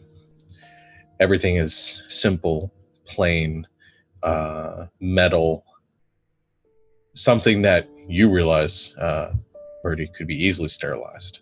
A place that could be used as a storage facility for medical supplies, or used for this, and you sort of, your gears start to turn as maybe what could be inside of here. And the walls that have been constructed to partition this cleared out interior, this renovated interior of this sideways bunker type building, there are a couple of doors leading into different sections of it. You step forward. I assume one of you has like you said one of you has a light or a flashlight or something like that. Yeah, okay, we'll go with that. It's a dim, kind of cracked flashlight. The bulb's like about to go out, but it's enough to sort of illuminate this interior. And as you head to you make your way to the first door on the left, which you swing open after Tesla passes, clearing, making sure nothing's coming. Birdie, you open the door. And you're shocked as you see bed cots, bedpans, or cots, bedpans, shelves, racks to hold IVs, and you see a medical facility, a place for patients. Nothing's in here, and you quickly look around. Empty, otherwise. Still more doors beyond. How's Birdie sort of reacting to this? Taking it all in, like cerebrally trying to suss out like why there's a medical facility underground with no civilization around it, kind of a thing. Like trying to maybe gauge how thick the dust is, like how long it's been since people have been here. Sure. I'm gonna say just roll sharp. Alright.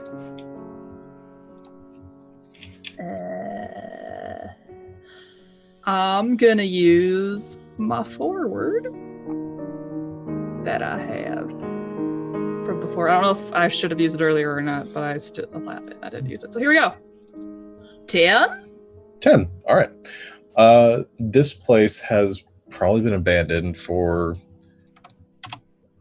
maybe around a decade. Hard to say if it's longer or shorter, but long enough where somebody could have lived here within recent memory. But it has been abandoned. It doesn't seem like anybody's been in here for some time. As you are moving to the next room, Tesla, you're keeping an eye out as you're heading down this hallway.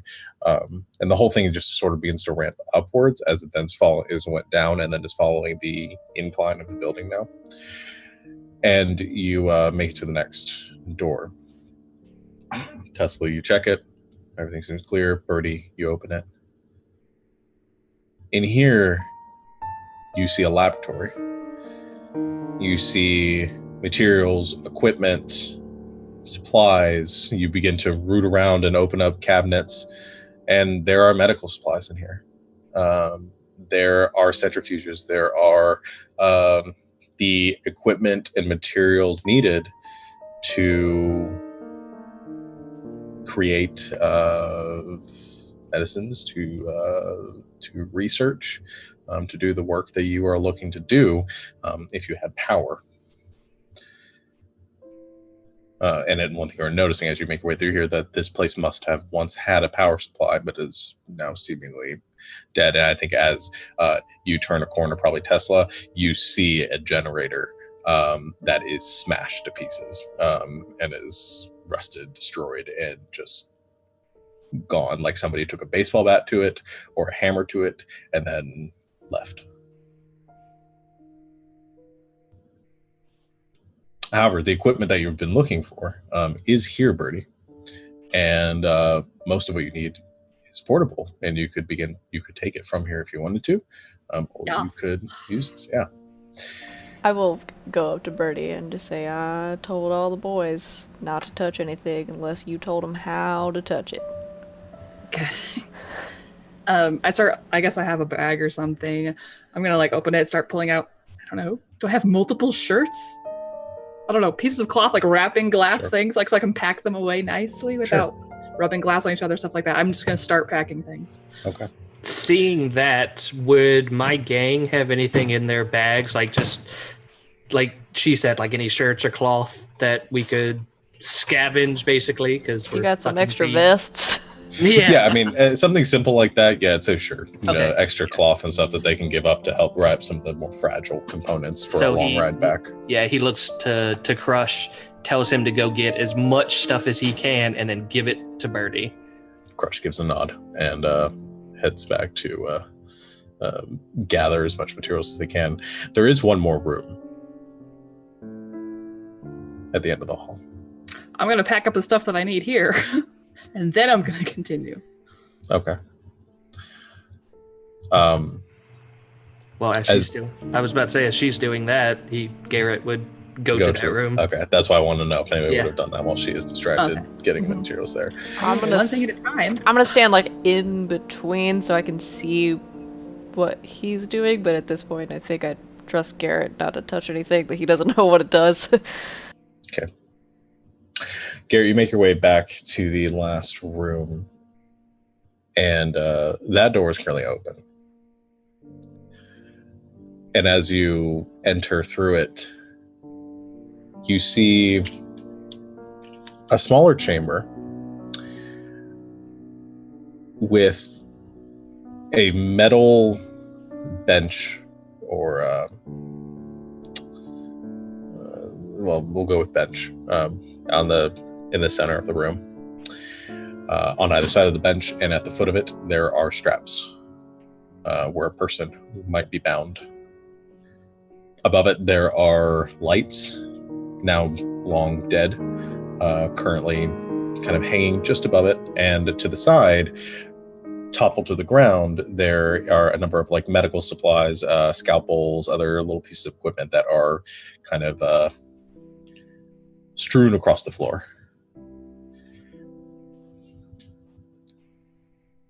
In the corner, there's a body. Long rotted away, skeletal, or petrified. That point of degradation that would indicate that it's been here for probably A decade? A decade. Wearing a lab coat with a tag on it. And I think in the cinematic of this, you sort of shine it over towards the name tag. And as you flash your light across it, you see a name. Dr. Leopold.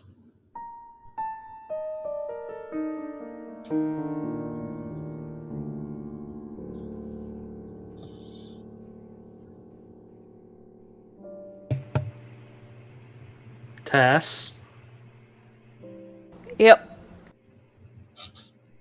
if the little sparrow's okay, could you come in here for a minute? I think I found something. I'm fine. I think Crush is in the room somewhere. Crush is just silently standing there, handing her the things that she needs. Act like the boss of Crush and be like, you watch her. Yeah. Cute crush. I'm gonna go in there. Okay, you go in, you see the same thing as Garrett, as you notice here too. The skeleton lying on the floor, you do notice sort of the forehead is sort of cracked and fissured in a way that you can see a single sort of bullet hole that probably was the killing blow to this individual, where some of the chunks of skull have broken away, and you see the lab coat and the name and all that.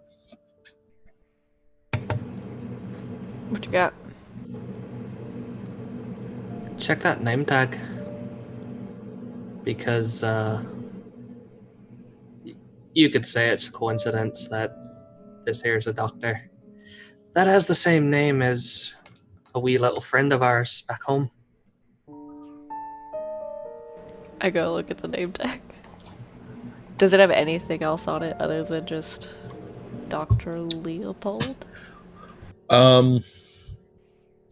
There are some symbols on it that you don't recognize. No, but you gotta shine the light in one place, Garrett. He gets closer and shines it. Sorry, it's weird. Yeah, it says the name, Dr. Leopold. There is, like I said, a couple symbols on the name tag, and then in tiny print underneath, it's very faded and kind of degraded and stuff. But you can vaguely make out a couple of words. You think it says research director? Maybe. It's hard to tell. The coat is probably older than the dead guy. You're gathering.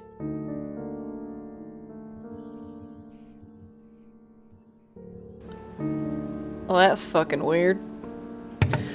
Yeah, like I said, it could be one hell of a coincidence, but I don't know. How'd Birdie know about this place?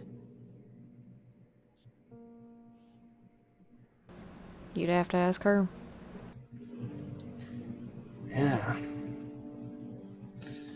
Well, we found what we were looking for and then some. Let's make sure it all gets back to the train yard. I'm gonna take the name tag, just like stow it away in a pocket. Okay. Is there anything else like in the room that I could like peek my head out and be like, Birdie, you need any of this stuff? I respond appropriately. There are some. There's a desk in the corner, another sort of workbench area. There are some papers on it.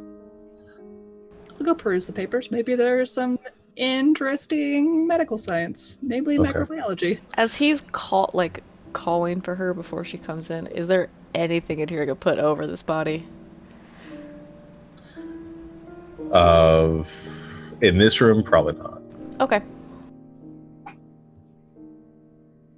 I will walk in, notice the body, sort of frown a little, and then continue toward the desk. Okay. Because she took the name tag off, so I didn't see any of that. No. Okay. To the desk. So you make your way to the desk. There are a lot of papers scattered across fairly good condition, given how well preserved everything seems to be in this facility. There are a number of notes that seem to have been written either by the man in the corner or by somebody else. Detailed research notes. Referring to multiple tests that were run on numbered subjects. And it starts with subject 1. Talks about different, has responded well to treatment today. We'll continue to monitor for further developments. Goes on a couple day 25. Subject 1 failure. Revising formula. Moving on to subject 2. And it continues to go through that until subject 8, which is the last subject that's mentioned. Kind of the same process. Seems to be responding well. This one goes on for a little bit longer. It says more detailed notes. Subject appears to be adapting to the formula, appears to be growing at exponential rates. We'll continue to monitor progress. Prognosis seems good. And it goes on like that for a bit and then just stops. So it all just reads literally just very cold, distanced medical testing. Yeah. Doesn't even refer to what the subjects are. Could Yeah. be kittens, could be Yeah. potatoes. You Or don't what the really photo know. was or anything. Yeah. So, well, that Yeah. was not helpful at all. Yeah. And then next to it, there are another stack of papers, which are different than these. These are not medical notes. These are drawings. Like small little sketches, like a kid would draw. There's actually a small like box of crayons to the side. Sorry, Ryan's face threw me off.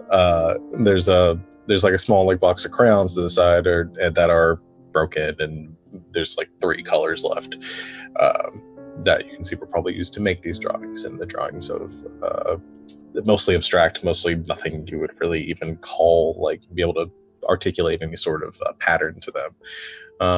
Some of them are a little more detailed though, and some of them show like trees and animals. Some of them show buildings.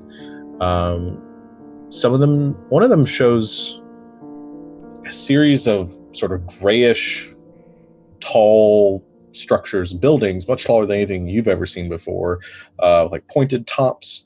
And then above it, like kind of in the sky, you see another one of those vehicles that went over the train yard before. What we would see as a plane. Right. Kind of hovering, flying in the sky, like off in the distance. And there was no other evidence of anything dead in here, just this guy, like no child body or anything like that? No. But you can clearly tell these are the drawings of a child. Yeah. I'm trying to decide. Well, Birdie's pretty smart. But would she make this leap? I don't know. I know I'm not seeing, excuse me, I'm not seeing the drawing, but like the one drawing looks like a skyline with a plane. So it looks like a city skyline with the skyscrapers, and then that's what the plane is kind of like flying over. Yeah, I mean, it's just like, Okay. like a cityscape. Like, I mean, it's a city there, and there may be like a little airport to the side, and you see like an airplane. I'm like, taking notes. I just wanted to know. Yeah. It is Continue. from the viewer perspective, like a modern city that has been drawn in this.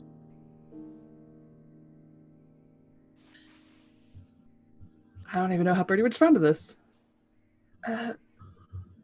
I don't know what happened here. I guess a child lived here too. Or was kept here.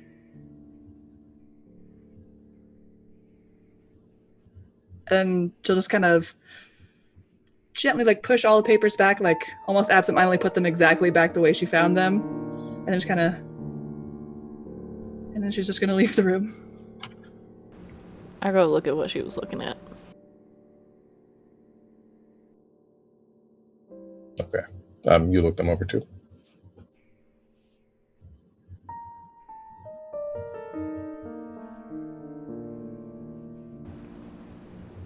Garrett, Yeah, Tess. come look at this. I say, not looking at anything. You're gonna have to point me in a direction here, Tess. I don't know what you're looking at. Just come here. Yeah. And he looks them over. Has he seen anything like this before? Like a city? Yeah. No. You've seen that like plane thingy. Yeah, I've seen the plane because it just flew over like 2 days ago, but like Yeah. the city itself, I've never seen. Yeah, you've seen like pieces of buildings like that. You've never seen one of them standing before. To this would be like seeing like Egyptian hieroglyphics of like ancient Egypt back before like Okay. thousands of years ago. Yeah. You kind of get an idea of like this is something very old. But yeah, you've never seen anything like that before. That's. I don't actually know what that is, Tess. Listen, I don't know what any of this is, but the longer we stay here, the weirder it gets. And I know how much you like all this weirdness. Listen. Yeah. If, and I mean a big hole if, our Leopold is somehow involved in this. I want to take it straight to him. I don't want you to say a fucking word. No. Whatever happened to Leo back in the day is up to Leo and anyone he wants to tell. It's not up to me. None of my crew are going to come into this room anyway, so you don't have to worry about that. All right. Between you and me. Yeah. All right. Can I take the one that has the picture of the plane? Mm-hmm. Fold it up, stick it with the name tag. Sure. So you take those. Did you guys take the notes too on the subjects and stuff, or did you take those? I didn't. They were not helpful to me. Okay. Efficiency. Right. Well, you can leave them here for the most part. I mean, they've been here for this long. They'll probably stay there. So you gather everything together, pack up, load up the bikes with all the supplies you think might be able to help people back at the train yard. You have a pretty good idea that this could help. Obviously there are some steps that need to be taken and some further research needs to be done, but this could help like move that forward by leaps and bounds. All right. So as the bikes go roaring off to the north again, the sun beginning to set, probably only a few hours out, we head back to the train yard. So, Solomon, Leo, I think after conversation, I don't know what you guys have been doing for the past couple hours. Where's Leo to me? He's this way from me. The overlay, yeah. Oh, what were you gonna do, buddy? No, I was just confirming where we are on the overlay relative to each other.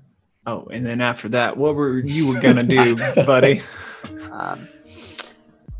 Well, that's not what these guys. We're just like, it's just like the third Matrix where there's just like they all know they're about to die. So they're all partying. Yeah, let's rave, everybody. yeah. All right, continue. Sorry. We are still here. It's like, oh, okay, yeah.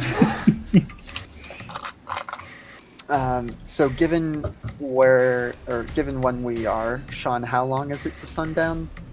I'd say at your guys' perspective right now, maybe got about an hour or so. Okay. If it's just an hour, if I had more time, I would love the opportunity to sneak into their formation. I have trouble believing that was our Raven, but I also would believe that individual believes they are Raven. If I were able to, I would certainly love the opportunity to see what their brain knows. But given how short we are on time, I do not think I could get into the camp and get back before the sundown time limit. So what I propose instead is that I will go with the others who want to leave the train yard, go to the cathedral. I will see what I can uncover posing as one of these pilgrims. Let's call them. In the worst case, I can try to take out Elijah. That will certainly sow some discord among their ranks, but my question to you is, do I go for Elijah, or do I let us get all the way back to the cathedral and wait there for you and whoever else when you all come to assault the cathedral? I think you hang tight. I think you just got to be smart. I think you wait until Tesla and the rest show up before you make any hard moves you can't wriggle out of. That does seem to be the most prudent course of action, yes. And with the people, with the pilgrims, make sure they remember where they came from. I will do that.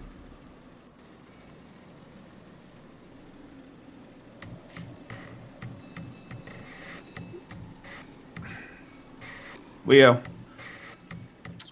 Yes, Solomon? this place ain't much good if everybody in it's dead. It's just more wreckage.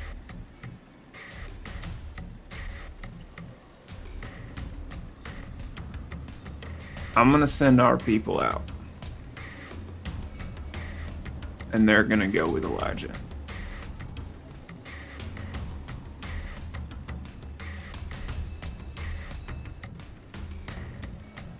But like I said, they need to remember where they came from. They can't become black dogs. I don't foresee that being an issue, though.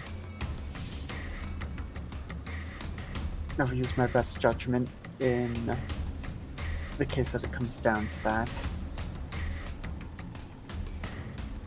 I have some suspicions that there may be more to this belief than just zealotry. I will need to see what it is that Elijah and Black Dog do exactly. I expect you're right. Nothing.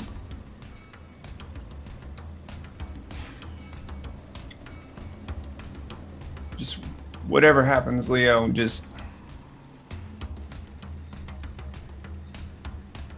just can't let people forget the kind of people that black dogs are.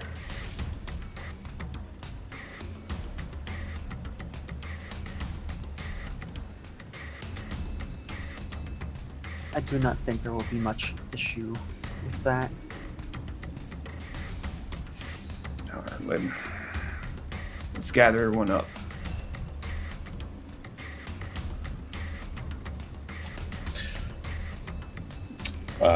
I think with your help of your lieutenants and the soldiers, enforcers, gather the people together, the doubters and the loyal, all together in the kind of common area. I seems a little bit confused what's going on. Cask sort of calms him down.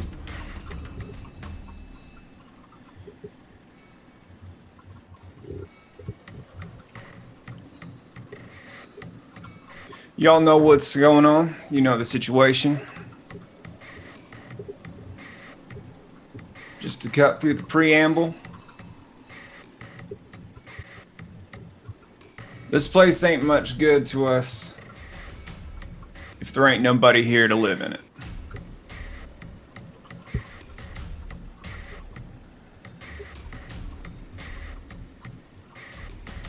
We built this place together.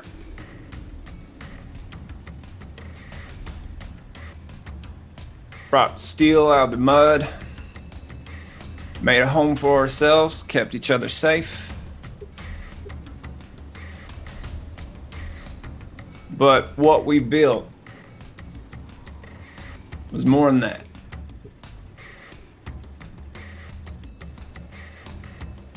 More than this wall that protects us right now.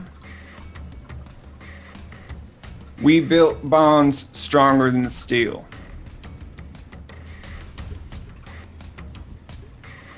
And out there,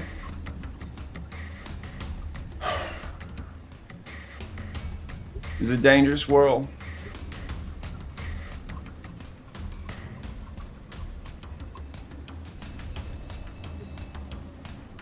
And don't forget the kind of person, the deal that we've been given.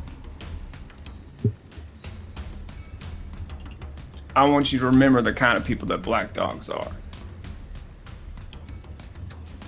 When you go out, do not let them in. Go with them.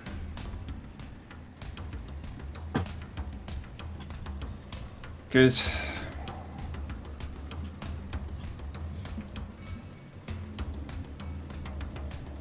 we have to survive together. And we can't forget that. Can't forget who we are. So, pack up your shit. Get out.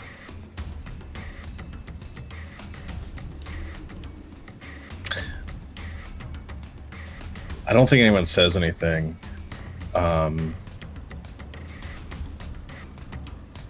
But I think a good portion of them silently come up to you as they walk past. They say, "Thank you." And one by one, as they walk past and they head around, they, "Thank you, Saul. Thanks. Thanks." And they all, one by one, head back to their homes and begin gathering their things over the next 30 or 45 minutes. Leopold, gather your stuff too, and begin to move amongst them. Some of them see you, and I think some of them have an understanding that you're coming with them. They're not, and you sort of get this, I think, through your innate sort of understanding of people, that no one's going to say anything about who you are. At least not yet. And Solomon, your enforcers, stand there at the gates. Cask, standing next to you, says, looking at the sun just as it's cresting the horizon, says, "All right, open them up. Boss man's orders." The gates lurch and open up, not all the way, but enough so that the people of your compound, of the train yard, can, bags over heads, families, individuals, all begin to make their way out of the gates of the wall. And as they do, the black dogs raise their weapons, or lower their weapons. Sorry, not raise them. I was thinking this way, not that way. They lower their weapons, and as they sort of merge with the group and sort of part, letting them sort of gather towards the back. And Elijah sort of watches as your enforcers stay in, and as the last person makes it out. Leopold, from the outside, you watch as the gates swing shut again, closing just as the sun hits the edge of the horizon. And I'm inside. I think a lot of your enforcers are too. I think pretty much all your enforcers are too. And they're kind of gathered around you, and they're said, "All right, we fight to the last."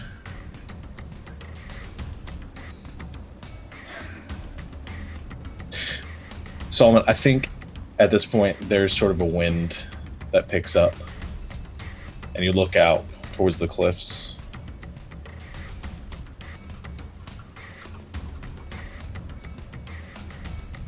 And you see, I think something begins to draw you that direction, just this innate sort of instinct to look out over the waters, and you hear like a voice sort of carrying on the breeze, a familiar one, a comforting one.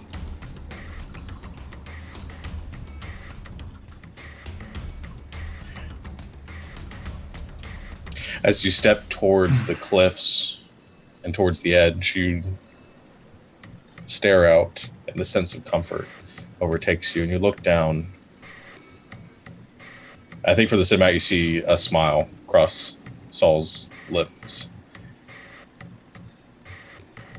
In your head, you just kind of think in that moment, of course. The rest of you,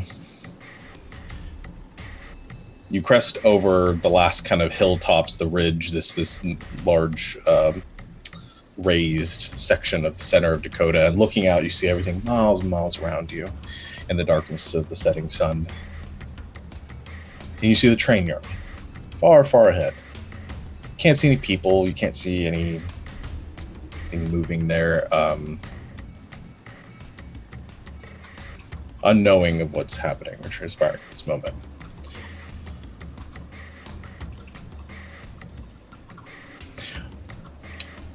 But you hear a crack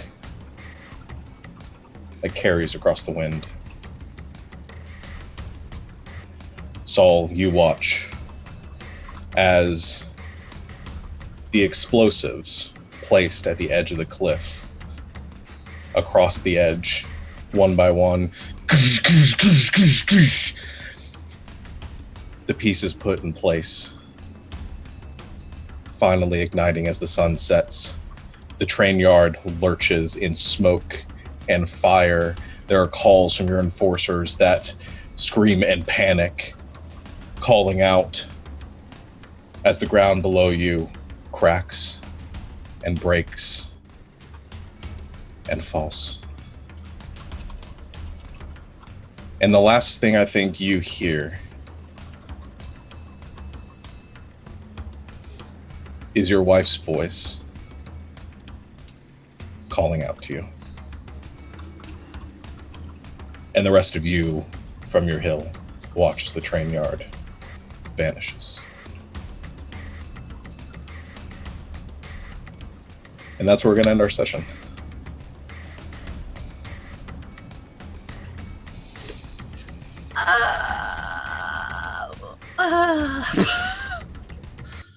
Good game.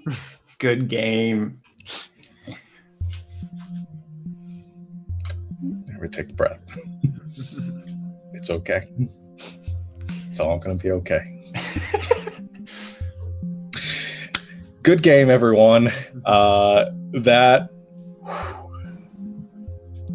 was hard to do. We are going to go ahead, and if everyone's going to yell at me as soon as the camera's cut off, so I kind of want to keep this going as long as possible. But let's go ahead and do history if you guys want to, or we can wait till the next session if you guys don't want to do that right now. No, we should do it now. You want to do it now? No, let's do it now. Okay. It'll be fine. So everyone but Solomon.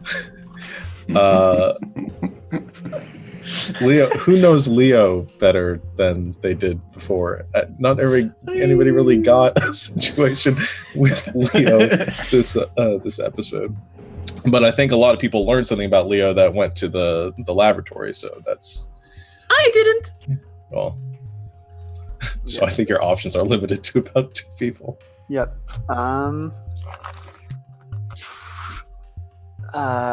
I guess I'll go with Tessa because she's the one who took the initiative to actually take the drawing. Okay. Do I get something? I have forgotten how to play this game. I don't know what game we're playing anymore. You up your history 1 with Leo. Okay, great.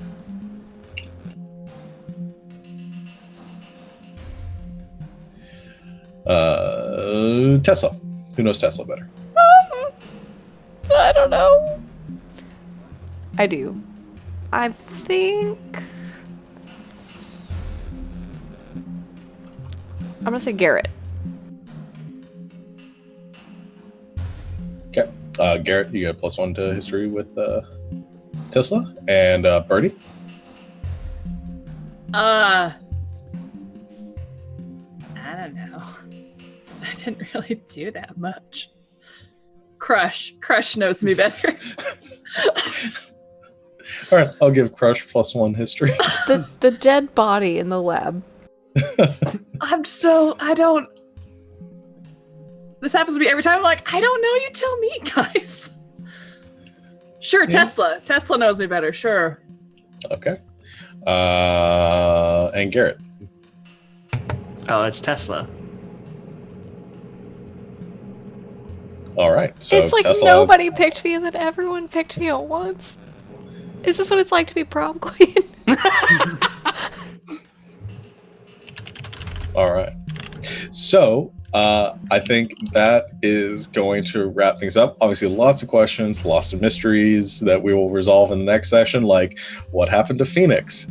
Where Deet and Hecuba? Lots of mysteries that we will resolve in the next session. Just give Lindsay another panic attack. She hadn't even thought about Lindsay Hecuba. just realized that Deet and Hecuba might have been at the trailer. No. I will give you the benefit and the stream the benefit to know that Deet and Hecuba are fun. Yeah. So Well, they're everyone's favorite characters, so yeah. So They are. they're fine. We'll figure out what happened to Phoenix. Like from the ashes, he shall rise. So we will figure that out next time. Thank you everyone for watching. We will pick this up in 2 weeks, hopefully, unless my players kill me. It could happen. Who knows? We will have Tidefall on Thursday, so tune in for that. We will have Survivor's Complex on Saturday, and Wild Space the following Monday, and then it repeats after that. So the only other announcements, we will giveaway continuing. We talked about at the beginning of the stream, but we will just reiterate one more time. If you haven't entered in our giveaway, go over to our Twitter. Make sure you enter in that. You can enter multiple times. If you do the Twitch and YouTube and all that stuff once, you can answer a daily question. We are asking what games you would like for us to play, what you want to see us play, and we'll endeavor the best we can to do those on stream sometime and experience those for ourselves. We've had lots of great recommendations so far.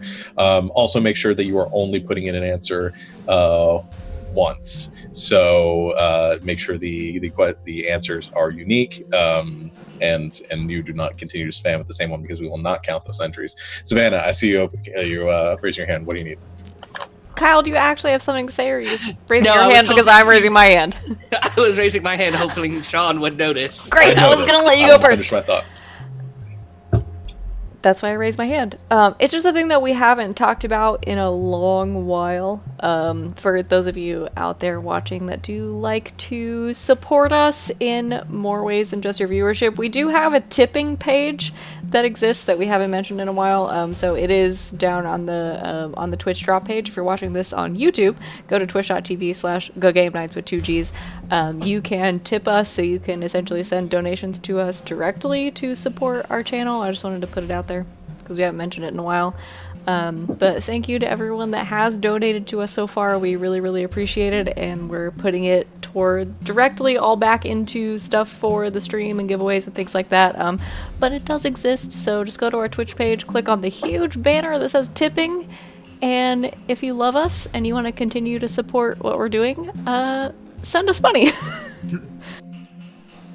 Fair enough. Otherwise, I think that's basically it. We will, Except as that always- Lindsay went away and did not come back. Lindsay, come back to say goodbye. to You your hurt friends. her. All right. Well, thank you everyone for watching. We really appreciate it. Go watch something fun and funny, and know that we all like each other, regardless of what we do to each other in these games. Oh, we all like each other. It's Okay, you but we're nobody likes concerned You, on the about. other hand, But if I survive the next 48 hours, I will see you next time. And until next time, good game and good night, Internet. Good night, Internet. good night, Internet. Good night, Internet.